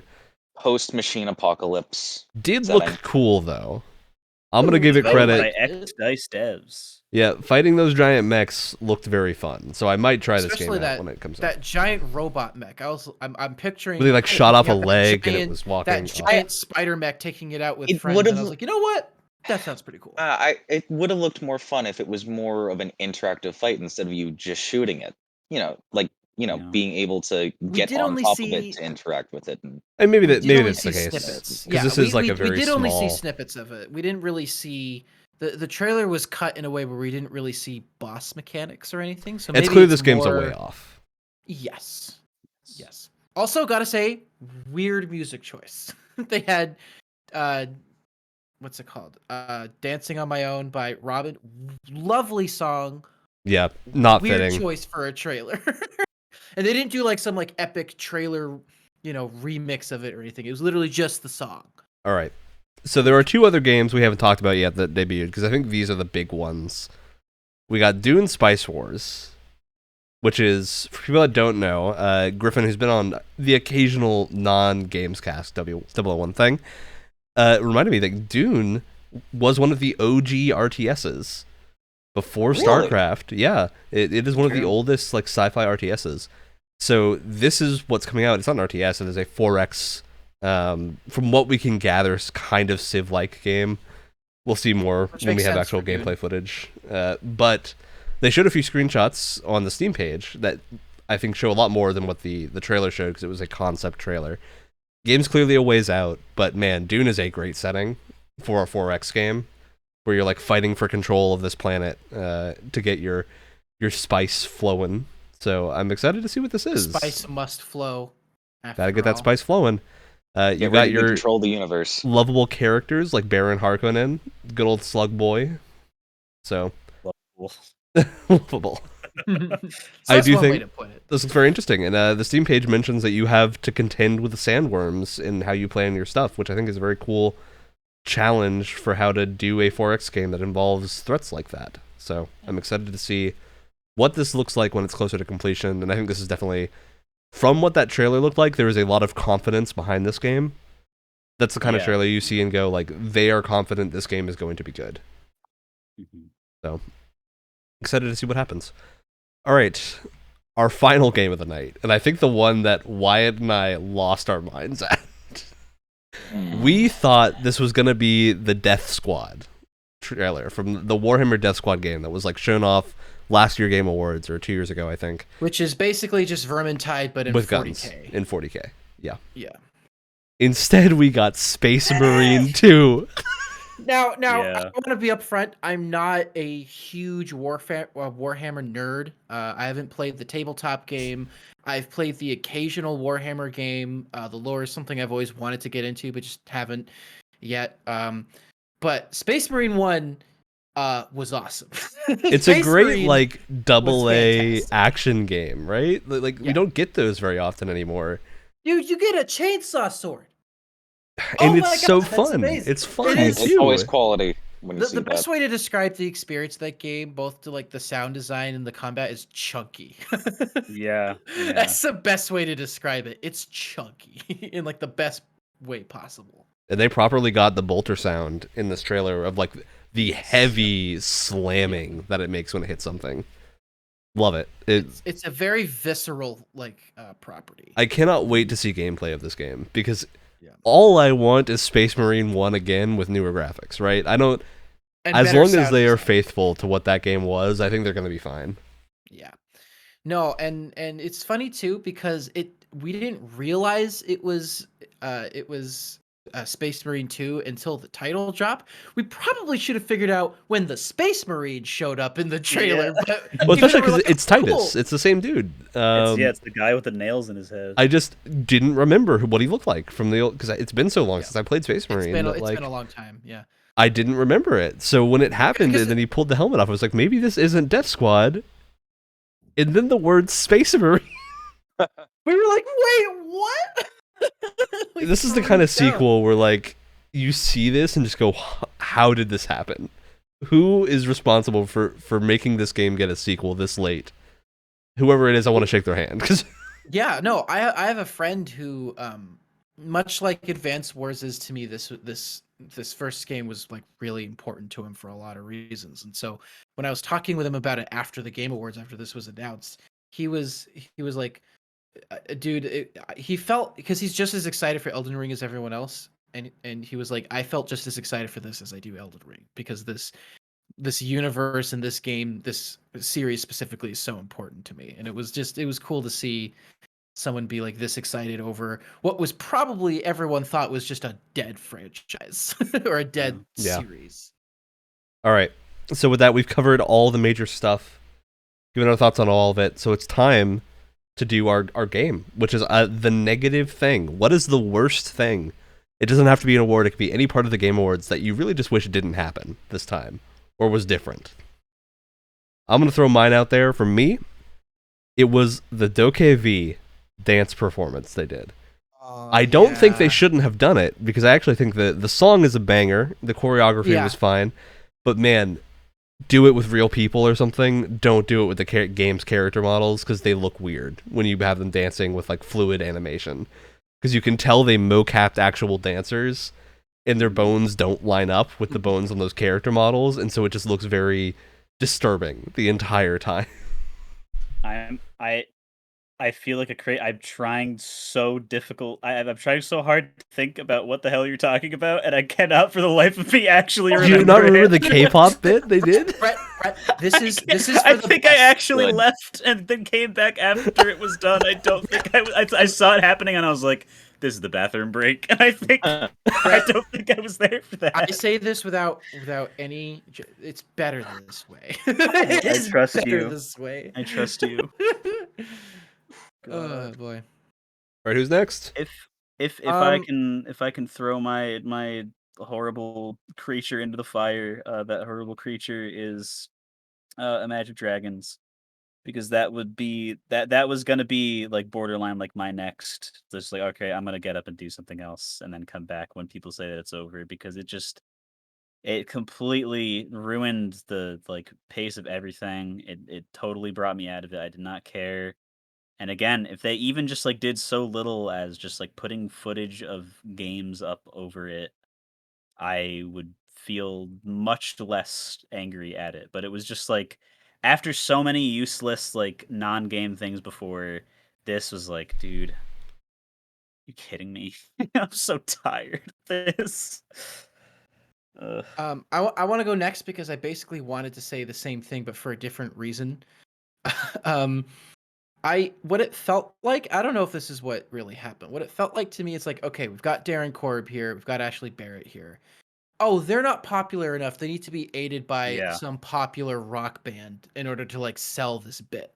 Which it's like, no, if you're a gamer, especially if you've gone to the Game Awards, you saw that Hades won last year. You know that these Exactly. two don't need some shitty pop band to make their music sound amazing. It's Darren Korb and Ashley Barrett. They've got that covered. Like Yeah. it felt so like insulting to those two that they like, oh, we got to bring in, especially because you Imagine know that like Dragons. the audience here are developers and like games journalists, right? They're not like a general probably heard of audience. Supergiant. They've probably played a game or two. Yeah. Ugh. Yeah. All right, that Alex. was infuriating. The thing I'd like to erase from existence: Content Creator of the Year award. I Just get in it. general. I'm coming Did you for really you. hate Dream that much? I still hate him. Man, Not past tense. You have to link whatever Dream video you saw. I feel like I have to see this now just to understand where you're coming from. Not that I don't believe you. I need to see it for myself. He's aggressively mundane and cringe at the same time. Oh my. How does that even all right. work? So now it's time for the Coming for you. positive shout out. Yeah. We did our negative one. Now it's time to get some good energy out there. Who's ready? Who's ready and raring to go? This wasn't on the list that we saw here, but they showed off more of Tunic, which looks great. I cannot wait. I want to play Tunic, and every time they show it off, it looks great and it looks adorable, and I love the art style so much. Shout out to the fact that it seems like we're actually we're past the point of indie games where we're getting like, oh, kind of inspired by Shadow of the Colossus, and now we're just straight up getting just Shadow of the Colossus in other games now. It only took them like 15 years, more than that, and now we're finally there to other people getting on the same level as Fumito Ueda. But now we got Sonic and we got Solar Ash getting into the Shadow of the Colossus territory, and I'm here for it. There for that.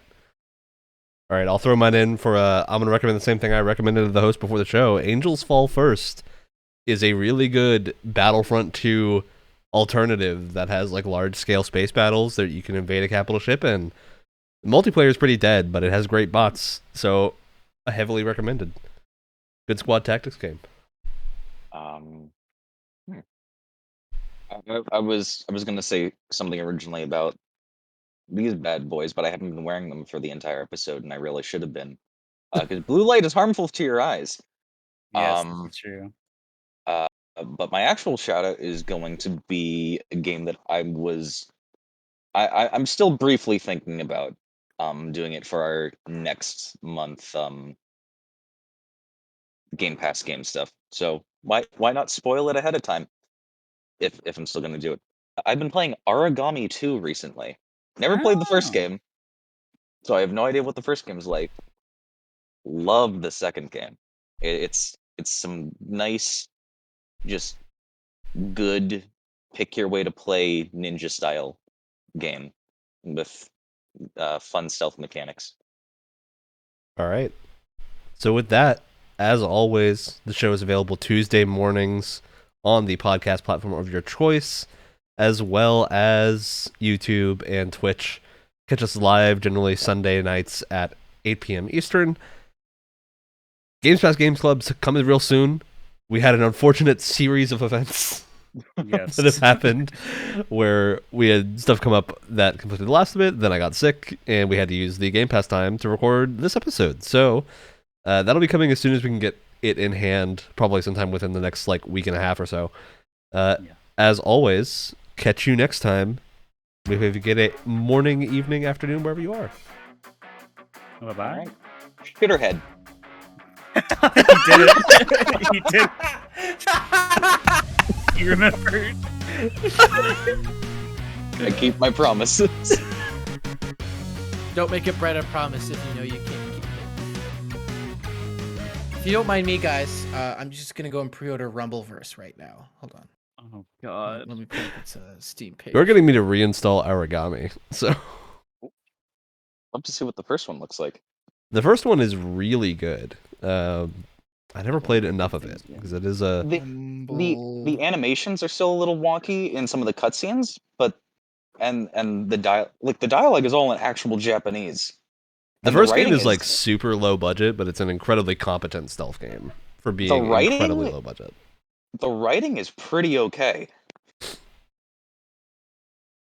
All right, Rumbleverse officially pre-ordered. You're a Wow. sick man.